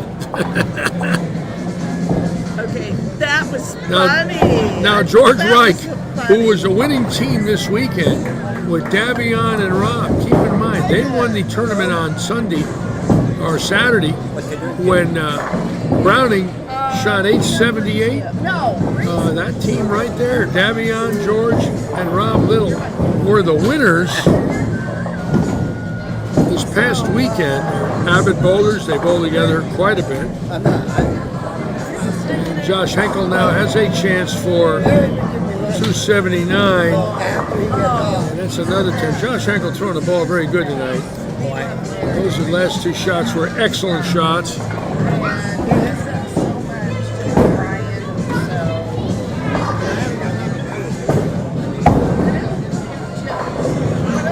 Well, ladies and gentlemen, keep this in mind. We will be on the air Saturday and Sunday at 1:15. I might get on the air a little earlier on Saturday with this new sponsor, so I'll post that. It might be a 12:30 start with some interviews. We'll see. We don't mind doing that. Again, this is a big tournament for us with a potential beer sponsor coming up with $500, and if he likes what he sees here, from what I understand, he might go again 3 or 4 times during the year. So we're going to bring him into the booth. We're going to test his beer. I'm not going to test it, but I'm going to get somebody to test it. I can't drink. I'll apologize to him for that, but I can't. I can't drink because you won a game. I like the way you work. Oh God! Come on, you proud of me, right? I never heard of a record like that in my life till tonight. Listen, How can you be 1-47? okay. Now you're 2-47. What happened was You lost every game. I had Is a what bad happened. hair day. Yeah, That's you're what it was. A bad hair day. Hi, how you guys doing? Now, Mike Melendez, are you telling us the truth? Your team in this league, before you just won that point, you were 1-47. Honestly, that was going into it. Then we lost 6 points, so that's what, 52? 1-52. I never heard of that in my life. And I'm proud to say we did it. If that were to happen to me, and I was the sponsor of your team, every one of you guys would be escorted out of here with a "Do not come back" sign. Listen, we're about to do a How fire could you sale. be 1-53? Okay, see what happened was. There is no excuse. You can't be 1-53. I'm working on one. Are you serious? You're not pulling my leg. No, I'm dead serious. I can't make it up. Can't make it up. And we worked hard for that. We really did. A blind man with a lantern could be more than 1-53. We managed some hot bowlers. Robert Eddy's squad. We managed Evans' team. Those boys were fire. I was like, where's the water? We need some holy water. No, I know exactly what the problem is. What happened? What's up? You really want to know? Please, educate me. A man of my stature, I need to know. You took up bowling. I should have picked up putt-putt. If you didn't take up bowling, you wouldn't be 1-53. Oh, 368. 368. You won? You won another point? Man, we like the Jeffersons. We moving on up. I'm going to sponsor your team starting tonight. Yes. 1-53. Oh my God. I retired because that was my cash record on the Winter Tour of '73, but I never expected 1-53. What kind of a number is that?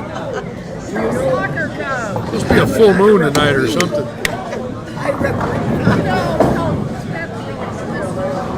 And so I said, why didn't you tell me about these guys before we rented this place, you know? Yeah, really?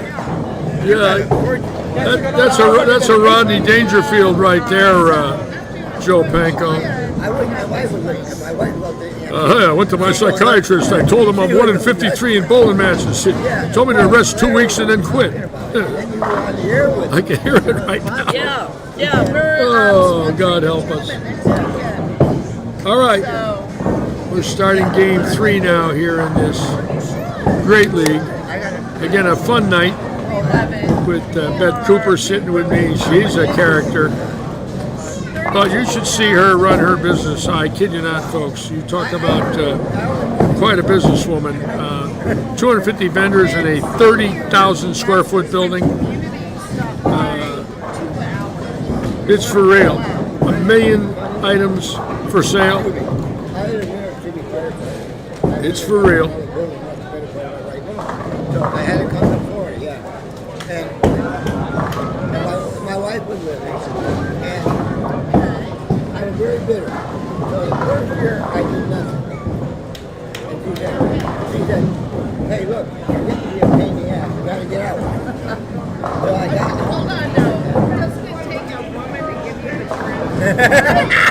So anyway, so I got a job in Florida. I drove a ladder truck to New York and became a lieutenant.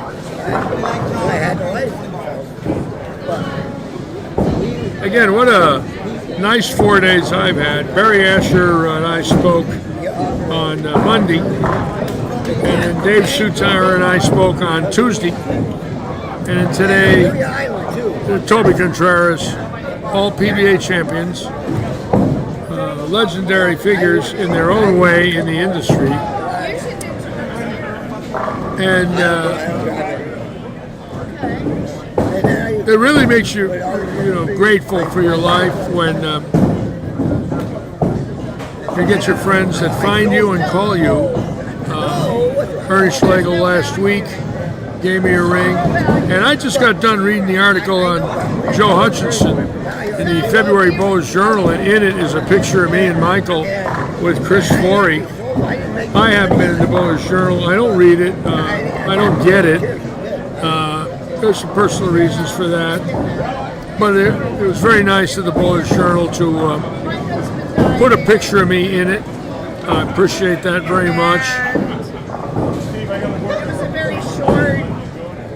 And I never expected it. People started telling me my picture was in it this month, and I saw Kelly Kulick on the cover, and boy, does she belong on the cover. She is obviously an iconic figure in the world of bowling. And I was honored to be inducted with her into the USBC Hall of Fame. Her and Chris Barnes, John Davis, Mika Kobe. That's a heck of a class. What was I doing in there? Can you imagine? Chris, Mika, and Kelly on the bowling end of it, and then me and John Davis and Bob Johnson on the business end of it, and of course, in the veterans category, the legend, Jim St. John. And for those of you that don't know about St. John, he won the World Championship in '65, breaking Carter's streak.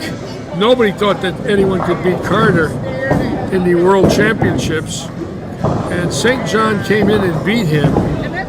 And Carter was the odds-on favorite to win it. St. John bowled the beer team era, living in the San Francisco area later in his life.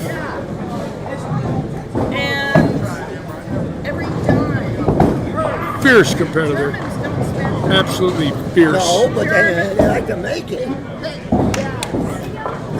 Hung around with Harry Smith and Billy G. They were best of friends. Smitty, Billy G, and the Saint, Jim St. John. And so I'm in Florida where I live in Naples, talking about money. I mean, and I love it. it works. I love it. I got high school, okay? There was a private school in Naples called Naples Community School. Okay. It cost $45,000 a year to go there. Perfect. I hear that. All the soccer kids come in with Lamborghinis, Taking the limbo out for a drive. Bentley. I mean, I'm looking at Okay, here's what's weird too. Now the Lima MD team right here, Dr. Lima, the anchor bowler on 44, is a family physician. He is a gifted athlete. He's from Brazil. He's a soccer player and took up bowling a few years back. Got to be pretty good. We're going to keep the camera on Dr. Lima. He didn't have a license. Had a chance to coach him over a year ago. I coached him in November and December of 23. And when I got sick, I stopped coaching. So I have not coached him again in over a year, but he looks pretty good. Two-hander, very deliberate game. We'll watch Dr. Lima throw a shot.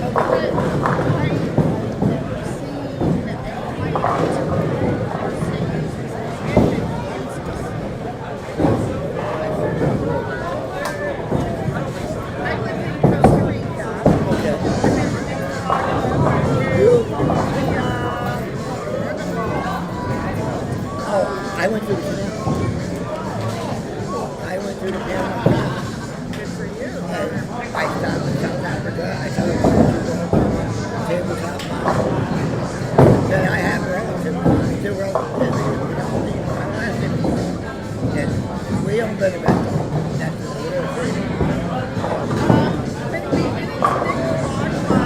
My friend who was Costa Rican, she said that The bowlers now in game 3. actually, maybe it's not safe for anyone to be in the broad one. only in certain areas. To the top of a volcano, and I stuck my head down. I could smell the salt. That it was right down my line.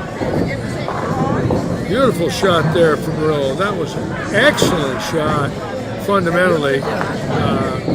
Right where he wanted to be. That was beautiful. Beautiful timing.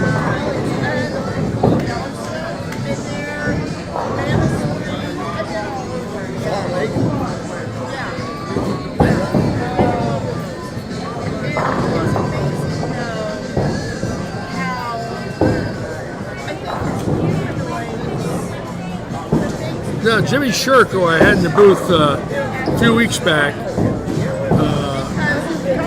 a dear friend of mine, he's a gentleman that during Hurricane Ian had a 6-figure Camaro that was flooded up to the windshield, and he lost it.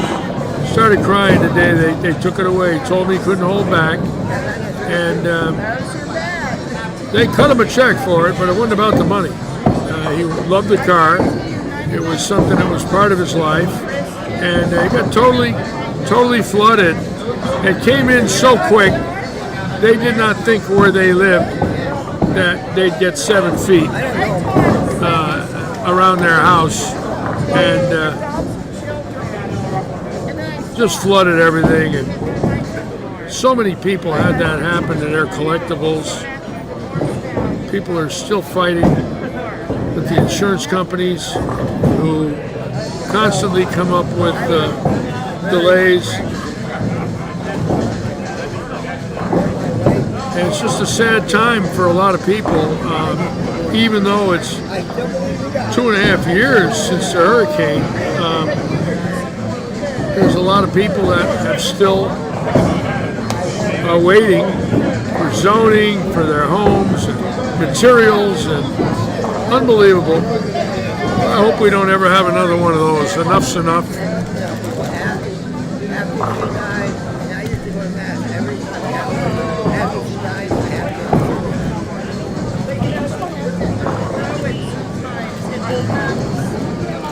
The weather and the nature has not been kind to the United States. The Southern California fires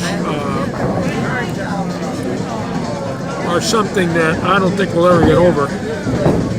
That's the scariest thing I've ever seen. I've never seen anything like that in my life. They burned for a month, and nobody could put them out.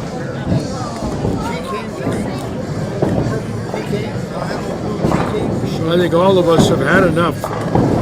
We need a 10-year run of 0 tragedies.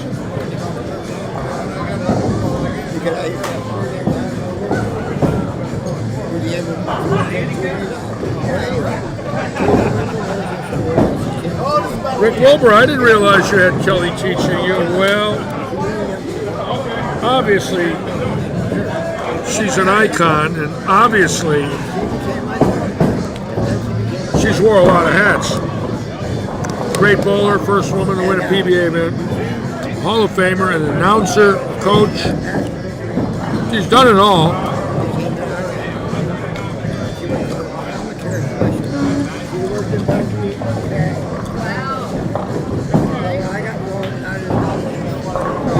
I've never known her well. I mean, we said hello to each other, maybe a sentence or two. It's just, you know, when I left in '96, the road,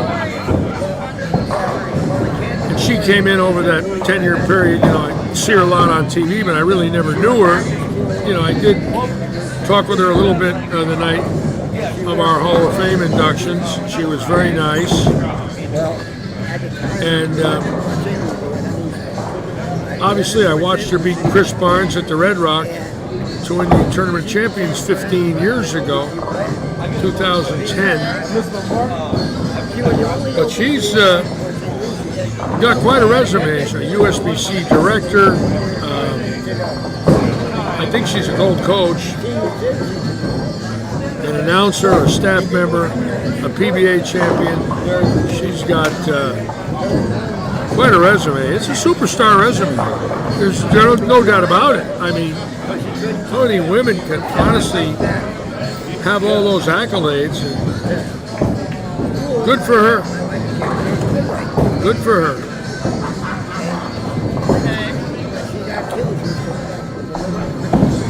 You know, all of us that have been in bowling all our lives all have our own road. My road is something right now that I wouldn't trade for anything in the world. This here, to do this, you know, 20 hours a week and a little bit of coaching. I'll be 76 in 2.5 months.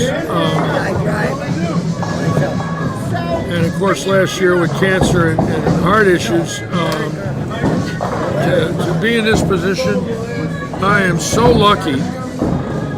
And I was telling Toby Contreras today about my sobriety. And I said, that's the only reason it's happened. I firmly believe that being sober kept me alive. And I did it when this person that I really cared about asked me to stop drinking. And I stopped. Just like that. And after I was no longer with her, which would have immediately made me relapse, my fear was I'd have to start over. I had enough time in to realize that there was no such thing as starting over. There was never going to be a day one again of sobriety. Never. Never, never, never. I'm about 2,200 in, and there'll never be a day one. That's the thing that's carried me, was the fear of day one. Knowing I worked so hard to get 2,200 in. Actually now it's about, well, 74 times 3.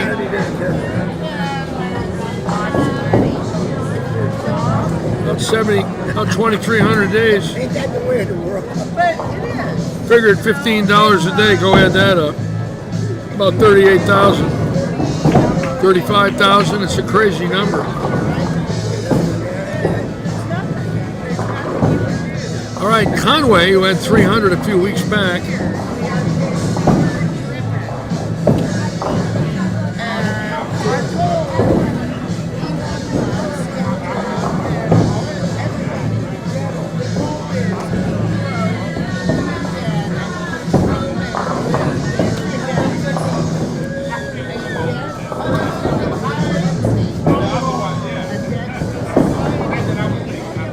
Boy, that pushed. Whoa. He's about 13, 14. Got a hell of a look in there. I'd stay right there and never move.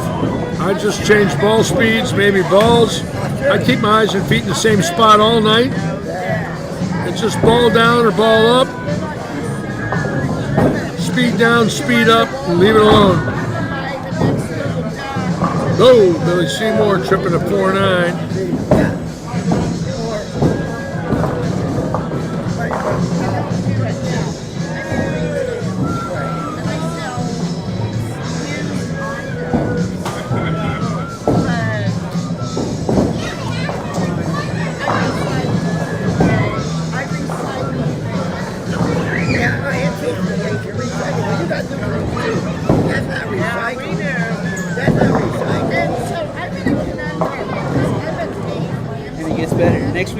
Williams, Forbes, and Stewart's.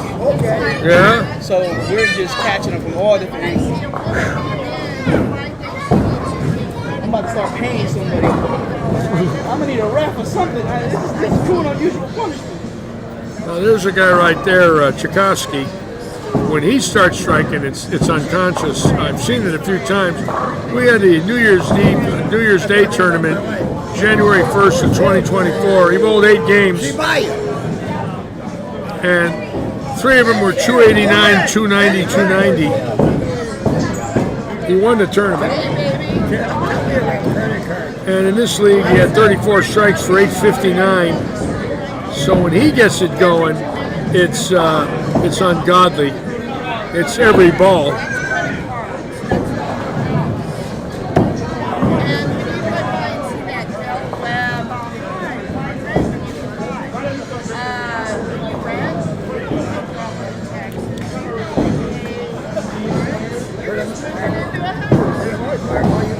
Utility. That's it. And your rent. You don't have to take care of the yard. You don't have to, pay that tax. You may have rent insurance, but you don't have to pay a house insurance. And the Clerkster with a double.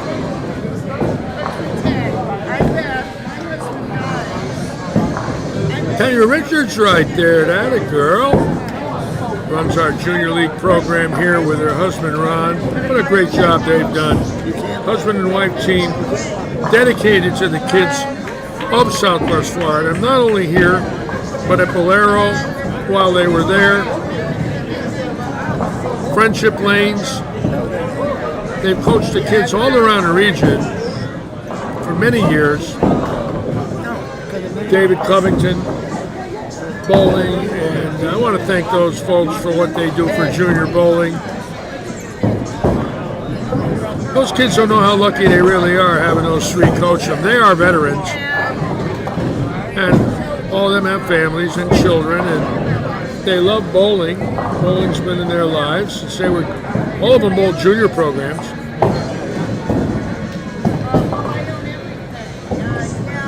But that's not freedom. That's not freedom. Owning because what you own, you're tied to.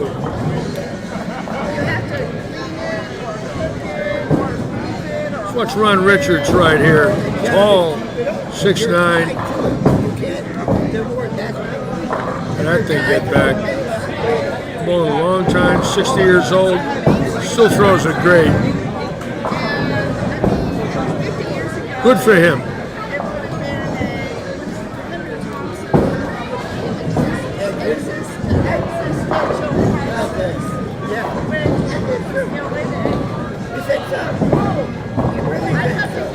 Let's go back and check Stouffer out, who's really struggling tonight. And oh, there it is now, look. He does have 5 in a row, but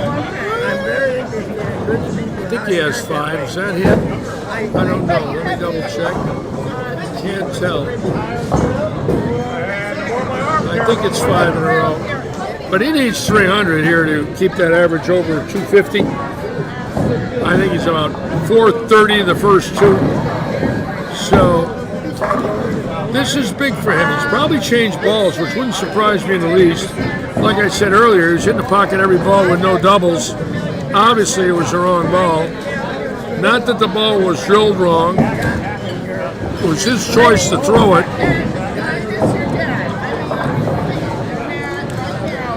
I think that's him. Yeah, that is him. Okay. So,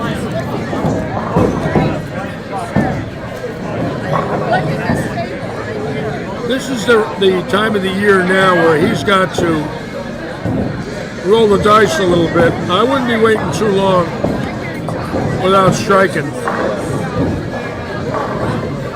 Because once you get 69, 72 games in a 108 game league, it's virtually impossible to pick up 3 pins. Because you got to shoot 72 over 250. So 250, 250, 250, 750, and 772 is 822. So he would need 822 to pick up 1 pin in average. And it's just going to get tougher. So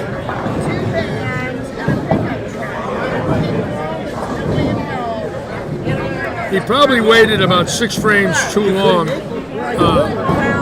after that first game. He probably should have switched immediately. Didn't do it. Most of the people on my block, Or might have switched to the wrong ball too. That could also happen.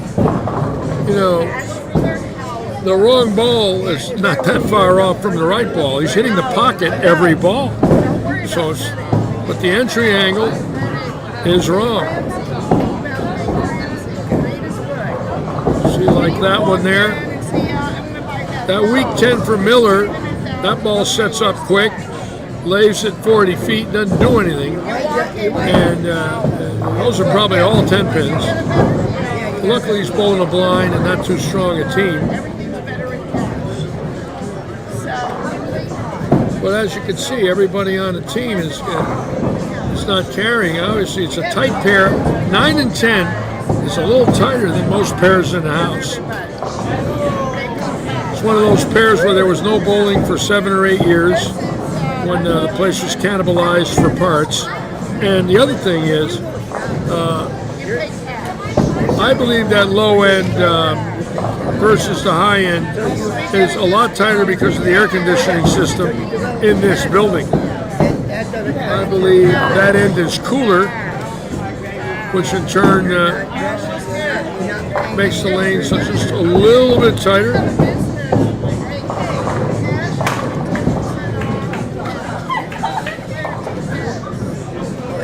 Maggie Miller on, welcome aboard, my dear. Hope to see you soon. Hope things are well up there in Sarasota. Like all over Naples. and our making sure that Moody Marquilla right here on 5. That's TJ's daughter. Beautiful shot. Look at Quilla. That girl. Oh, that was as good as it gets right there for the Quilla.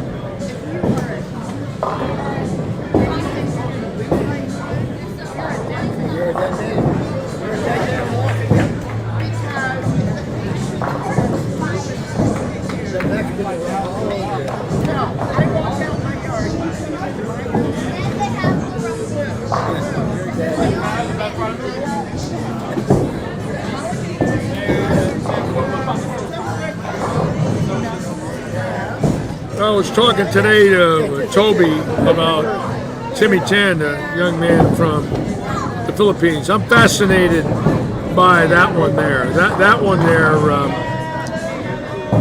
simply because he's representing a nation. They have never had a star in the world of professional bowling like Australia when they got Belmonte, Finland when they got Kovimini, Sweden, they had Mats Carlson. So there's a man bowling for a country, which we do not see in our country because, you know, bowling's been here 100 years. But for the later developing countries, like Amleto coming out of Venezuela. But this young man from the Philippines could easily be setting up his life financially if he were to have a great year. He's going to go back there a hero, and that's when the country has a chance to do something for you you've never had because you're a first. If he were to win and be the first from that part of the world to win, what an accolade that would be. And, I'm intrigued with things like that, being that I had a chance to meet our first stars, Bear Papa and Schwegler and Bomar. I wish I could have met Ned Day and Junie McMahon and Joe Willman. I actually haunts me that I could have met them. They were alive when I joined the PBA as a kid. I just didn't think of trying to meet them, to go out of my way. I didn't think I would regret it. 55 years later, believe me, I regret it. I was watching Ali last night. I had a date in 1994 with Johnny Campos and Bobby Jenkins to meet Ali, and I did not go. And I'm watching this last night. It was an Ali roast with Billy Crystal. And I'm saying to myself, you had a chance to meet him and you didn't do that? Are you out of your mind? You did not go that day? I'm trying to figure out what you're saying here. I'm talking about Muhammad Ali and Billy Crystal.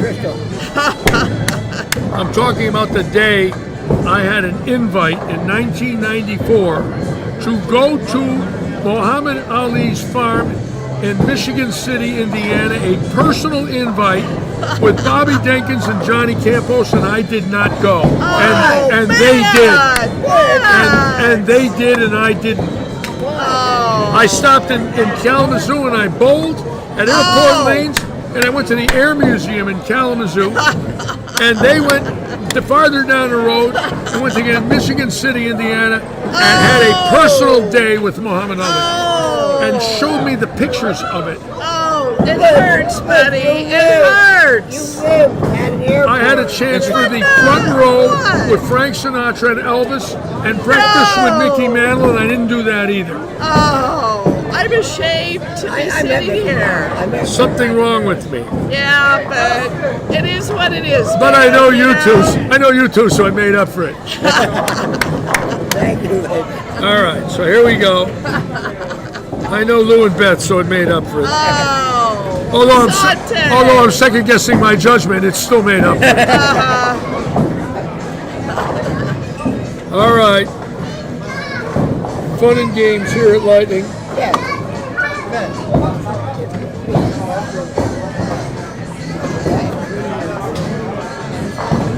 You know, when I talked to Karen Miller about who she met in the world of professional tennis, I was very intrigued. Jimmy Connors, Jim Courier, the Williams sisters, Monica Seles, Martina Hingis, Karen Miller's met some heavyweights. Have you ever noticed on Facebook when you talk about something and then it pops up? All right, we've got 7 in a row on 21. Boy, we're due for 300 here, folks. I mean, these lanes are pretty high scoring tonight. Let's see if Stouffer kept it going. Look, he's got a chance now to bail the set out. And believe me, this could be one of the biggest games of the year for him. Simply because if he can put it out, he stays over 250. And you know, when you're trying to lead the state or lead the country, every one of these strikes really mean a lot now.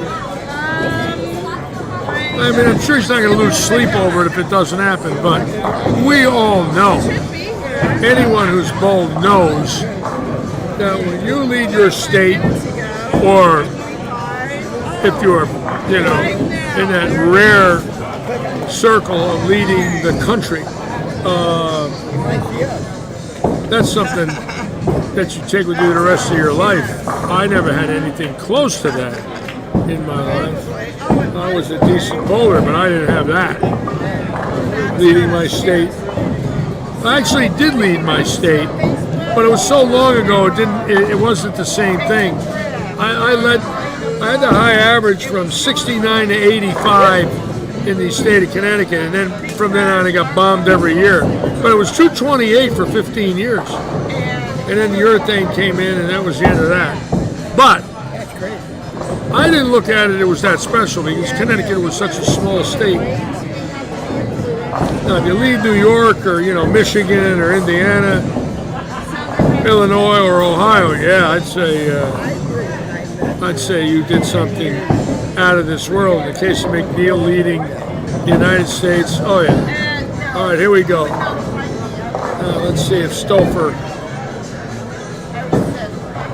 can stay relaxed here, pure it, make a good shot. Again, I've been all shot. Every dime. Oh, it hurts when we're leaving the wall. It hurts. Yeah, see, he switched balls. He wasn't using that blue one earlier. He was throwing a red ball. obviously he went to something here to give him another look. Where is she? He might be three-stepping. Let's see. Oh man, That's usually his three-step zone. Let's see what he does. So good. So good. Come on, baby, you can do Yep, it. the three-step zone. Whoa! Oh, Boy, that's a big nice shot drive. there. We want to see that too. I want to see that. I want to see him bail it out. Stay over 250.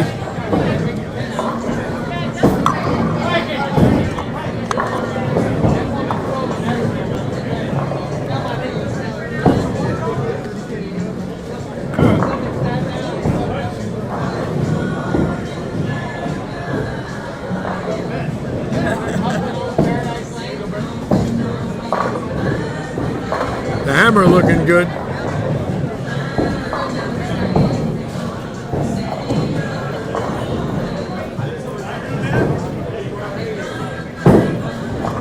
All right, here we go. Two bowlers now. Tchaikovsky leading the league with 859, 279, 280, 300. 34 strikes, 2 7-pins 3 months ago. Coming up here on lane 23. The left-hander working for the United States Postal Service for over 30 years. He's got more tattoos on him than he does hair.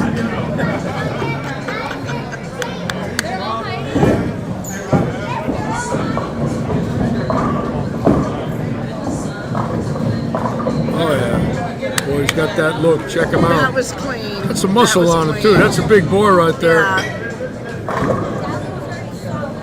That's lifting that mail sack for 30 years. All right, Lou Martin coming up now for number 8. This is the one that's touchy. He's got to get it over the line. He likes to set it short. Get it over the line. Just project it. Attaboy. Beautiful. Lou Martin looking good. That was fantastic. All right, Lou Martin with 8. Tchaikovsky with 8. Stouffer with 8. And all of a sudden now in game 3, they're lighting him up in lightning.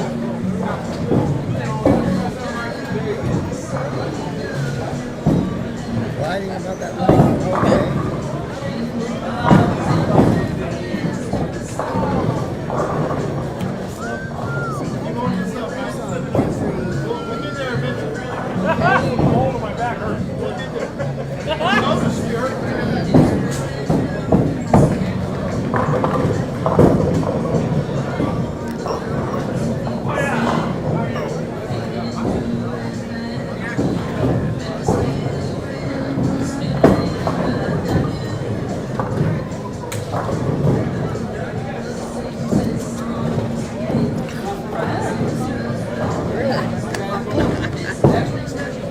All right, we're going to go up one set here and see. We know Stouffer's got 8 in a row,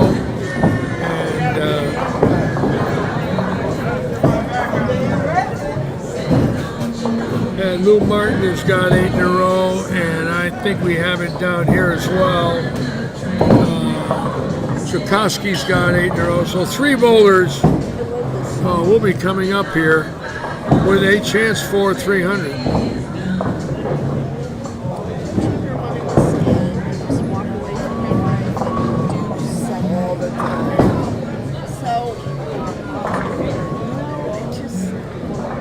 Because in not reality, you can't.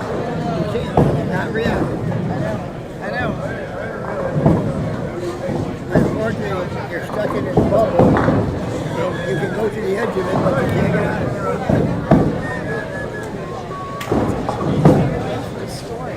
And Danny Gould, if you watch him here for RPM, which is kind of interesting, his last game, Great stories. I'm a writer. the last couple of weeks, he's had a 300, a 289. This game could be 265. It looks like when they break down, he can get in and just launch it. And he increases his ball speed and his loft, and the ball just lays right there. It does not hook early because he's getting it 6-7 feet over the foul line. He's throwing it very hard. So he increases his loft and he increases his speed.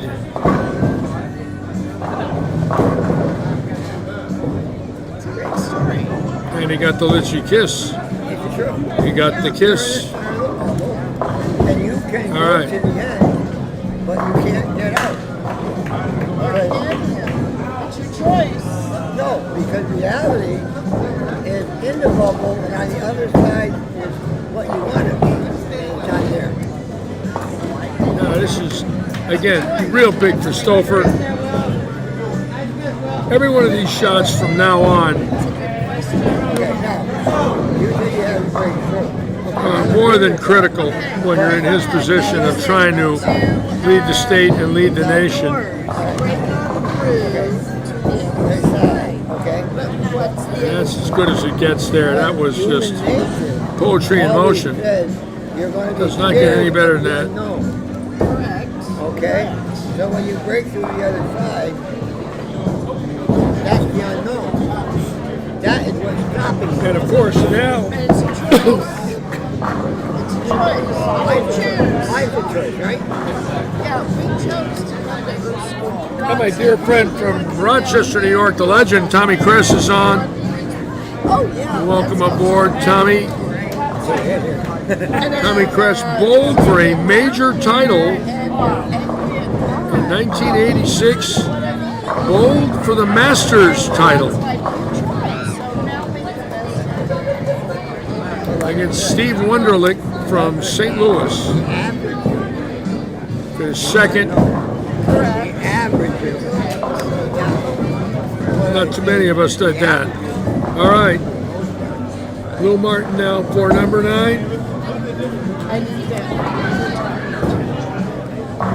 And Martin perfect. Tchaikovsky leaving a 7-pin.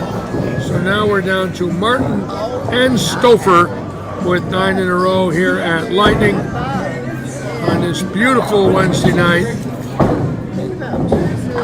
Again, tomorrow we'll be thinking about the great Johnny Gunther, who bowled 356 years ago on February 20th, and the legend Johnny Petraglia, who won his first televised PBA title tomorrow, February 20th in 1971. 2 men.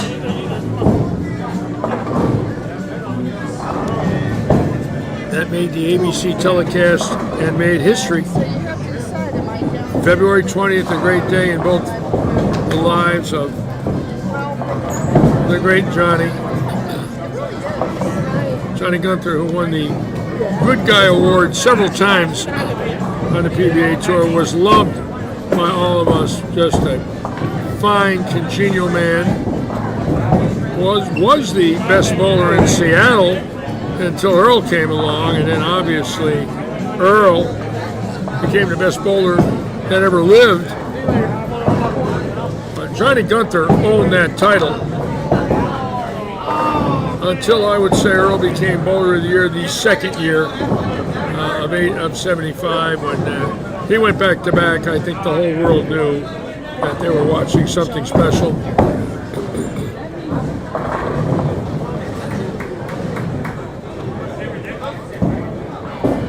You know, it's funny, Tommy Kress bowled with Earl Anthony and Johnny Gunther, so I'm glad Tommy's on, and I know that Tommy, like myself, idolized those guys. You know, they were legends, and all of them that bowled in the 80s, you know, Roth and Holman, Earl, you know, built the world of bowling for the bowlers in the 90s, who built it for the bowlers in the turn of the century.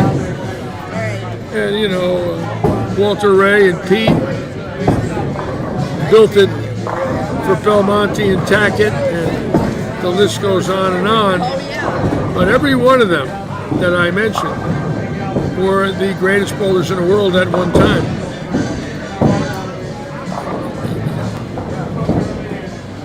It's really fun when you look at it that way, and have seen it for 60 or 70 years, which I have. I often ask myself how I got this in my life. How did this happen to me?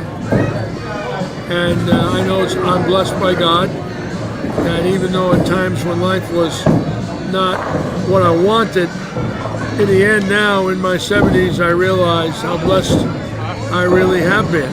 Sometimes you don't know, and sooner or later you figure it out. And I was telling Toby Contreras today that sobriety and being able to still work for me is one of the greatest things that ever happened in my life.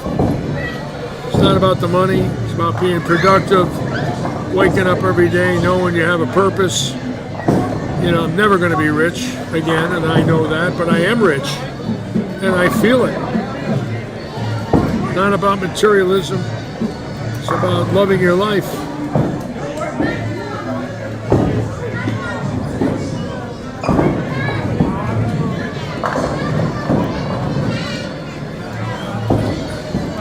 All right, Lou Martin going to be coming up now. Stouffer coming up. Kaiser's going to finish the 10th.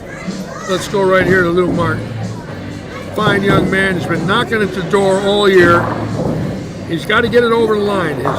His bad shots, he sets it very short in the dirt, and the ball will jump left. If he projects it, gets it over the line, he should get it to the pocket. Good shot there. Oh, yeah.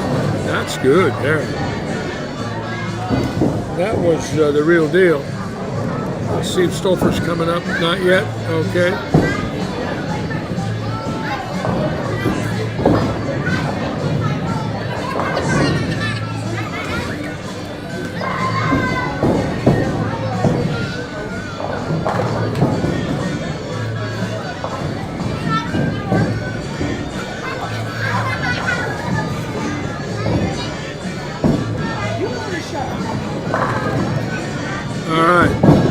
Let's check this out now. Again, the last one, he got it over the line. The whole key, don't set it short.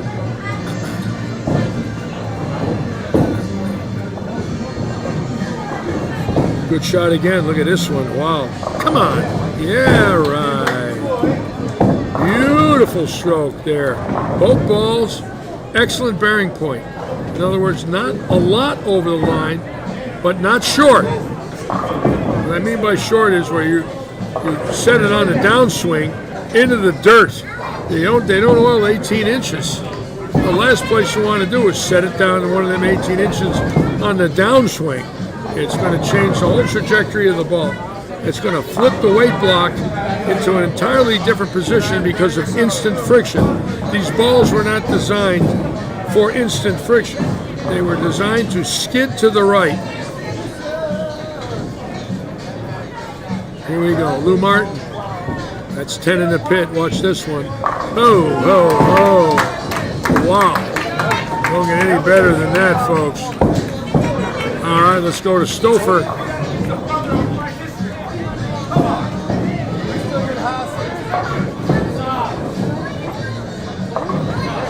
Oh, boy.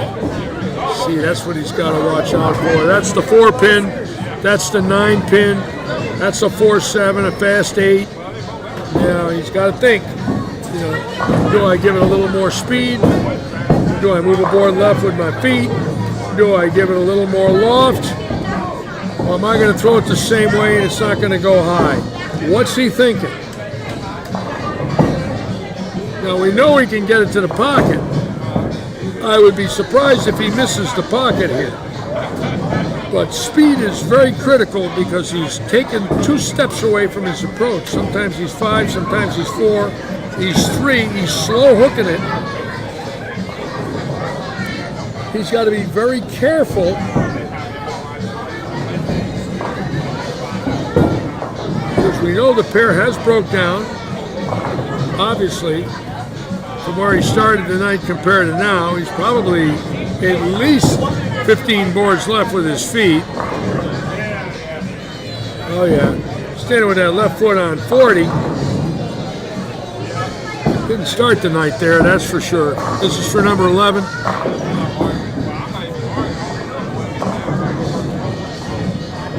Beautiful shot there, look at this one. Wow, boy was that. Power personified and in the clutch. Okay, Stouffer to bail out the series and keep the average over 250, 300 in Game 3. And if he throws a strike here, Tommy Kress is going to buy me a can of Decon for my next hairdo. Tommy Kress and I used rat poison for our hairdos in the early 80s. I have to bring that in, folks. It shows. Oh, yes, we had Decon jokes when we were kids. Here we go.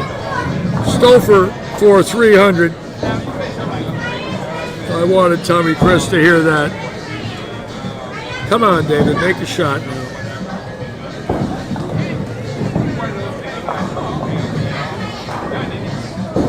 Taking too long. Ooh, it looks good. Watch this one. Come on. Oh, no. Wow. Fantastic stroke. Pure as could be. 299 Game 3 to bail out the set. Wow. So Lou Martin with 300 tonight.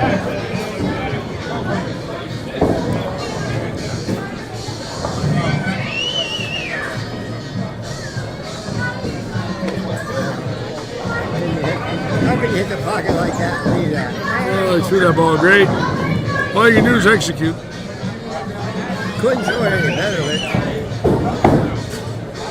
tell my buddy that's not low. Good night, Art Cherubini.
It is finished. 28-29 to 28-35. The Anchorman shooting 279 to win the series. Boy, that's got to be a heartbeat or a heartbreak. And Joe Smith opening in the 10th.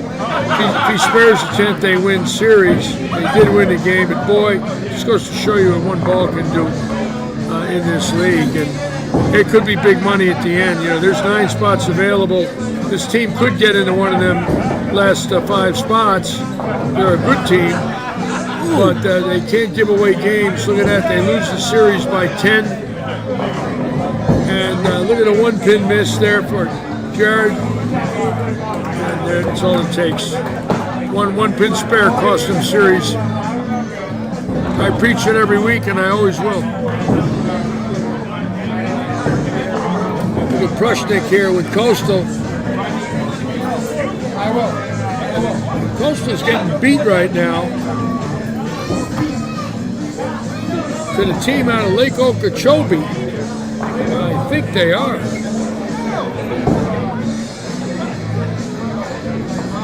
With the Billy brothers.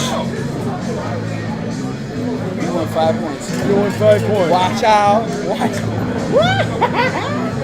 Yeet. It's easy to laugh than it is to cry. I know.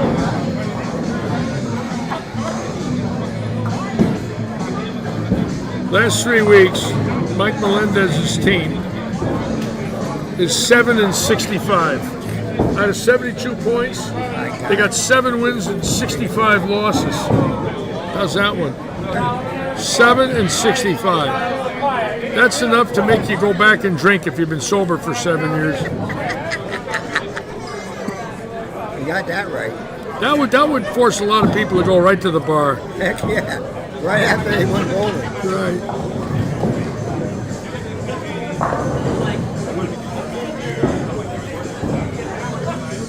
You know, my dear friend Tommy, hope to see you, Tommy, in May. I don't know if you're going to come down here or not, but sure love to see you. I don't live in the region up there anymore. You know, I moved back here a few years ago, and I don't really want to travel anymore. Although I've been thinking about a trip in May to Mary's Fish Camp up there in Weeki Wachee. I might do it in my old RV that I'm restoring. I'm thinking about if I think it'll make 200 miles, I'm going to take a shot at it. I think it'll get up there, but I'll know more. I'm going to start test driving it. They don't make 200 miles. I know, like 55 miles an hour, and just take it slow. I know you. It'll do more than 200. It'll be ready. No need for speed.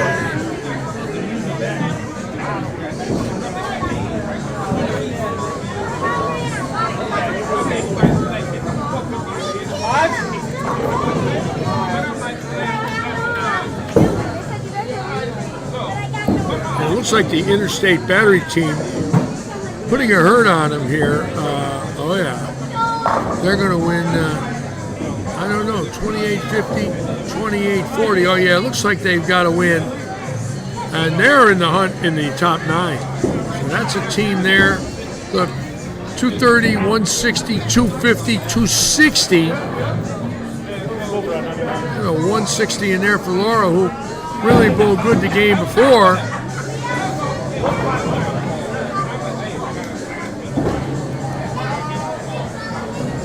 Jason Land right there. Let's watch Jason throw a few shots.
So we got nothing here. And a few teams finishing up the high end.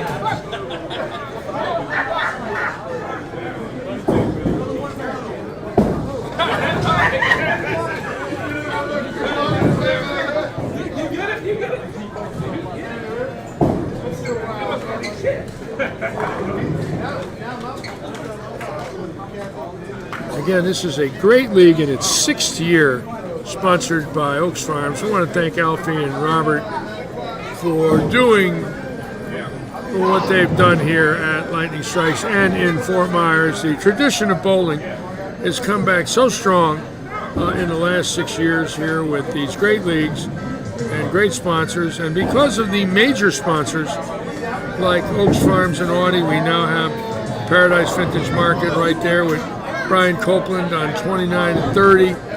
Mako Auto Body coming in. Uncle Don's Lager Beer, Iroof.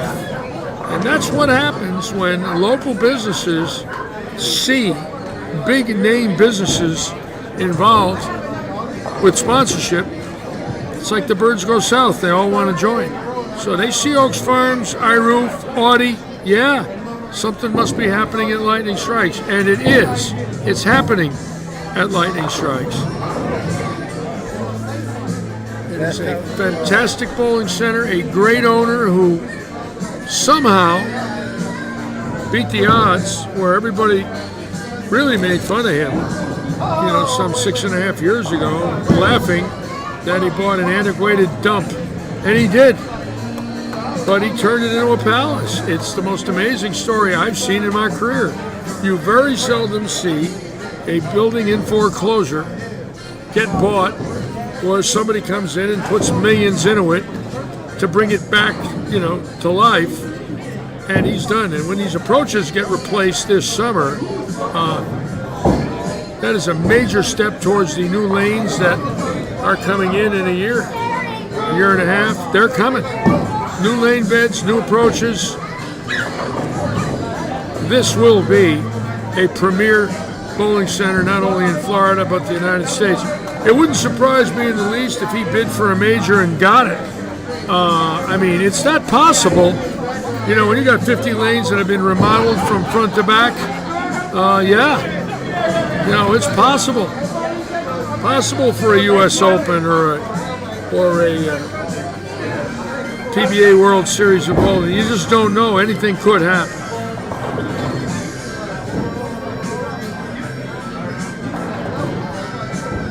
Maybe a Masters. You never know. I will say this. I hope I'm around when it does happen. If they ever held a major in Fort Myers, for me to see that late in my life, I don't know. That would be something I never. And I'm a dreamer. I never dreamed of that one. But with a man like this, you just don't know. He can do a lot. He's done it already. The U.S. Open came to my home house where I learned how to bowl in 79 and 80 in Windsor Locks. And in 1965, nobody would have bet that in that place. And all of a sudden, 15 years later, ABC Sports was in the parking lot. And Earl Anthony was on TV in the town Lou and I graduated in. So I've seen it before where you never dreamed of it, and all of a sudden it was actually there. And this man here, more than any proprietor in Florida, has and the reason for that is he doesn't make his living through the world of bowling. This is one of his other businesses. He looks at it a lot differently than a proprietor would, that's making their living from their facility, and you got to pay the PBA $100,000 to have a major, and that's what it cost. It cost $100,000. So you never know. Robert Eddy might be the guy. You just never know. I wouldn't put anything past him. He thinks out of the box. He's one of these rare entrepreneurs that somehow fell in love with bowling, and we all benefited by it. Thank God. I especially, if he's not here, I'm in a senior park feeding pelicans, man. It's really, it's the way it is. Do a lot of fishing. There are not too many people knocking on the door of a 76-year-old has-been, and I know that, and I say that with conviction. I know that. I caught a break here beyond belief. something that's given me a new life. There he is. All right, so we're going to call it an evening, and I'm going to give a lesson to my friend here, and then I'm going to go drive over to Vero Beach tomorrow and pick an old RV because there's something wrong with me. But anyways, we're going to see you Saturday and Sunday. Uncle Don's Lager, Paradise Vintage this weekend. I'm thinking Saturday we're going to be on the air at 12:30 for this major event coming here, this team event, and our new sponsor. I want to get him in the booth, talk with him a little about his product. So we'll see you all this weekend on behalf of Robert Eddy and our staff. Thank you so much for being with us. And as usual, good luck and good bowling. See you this weekend.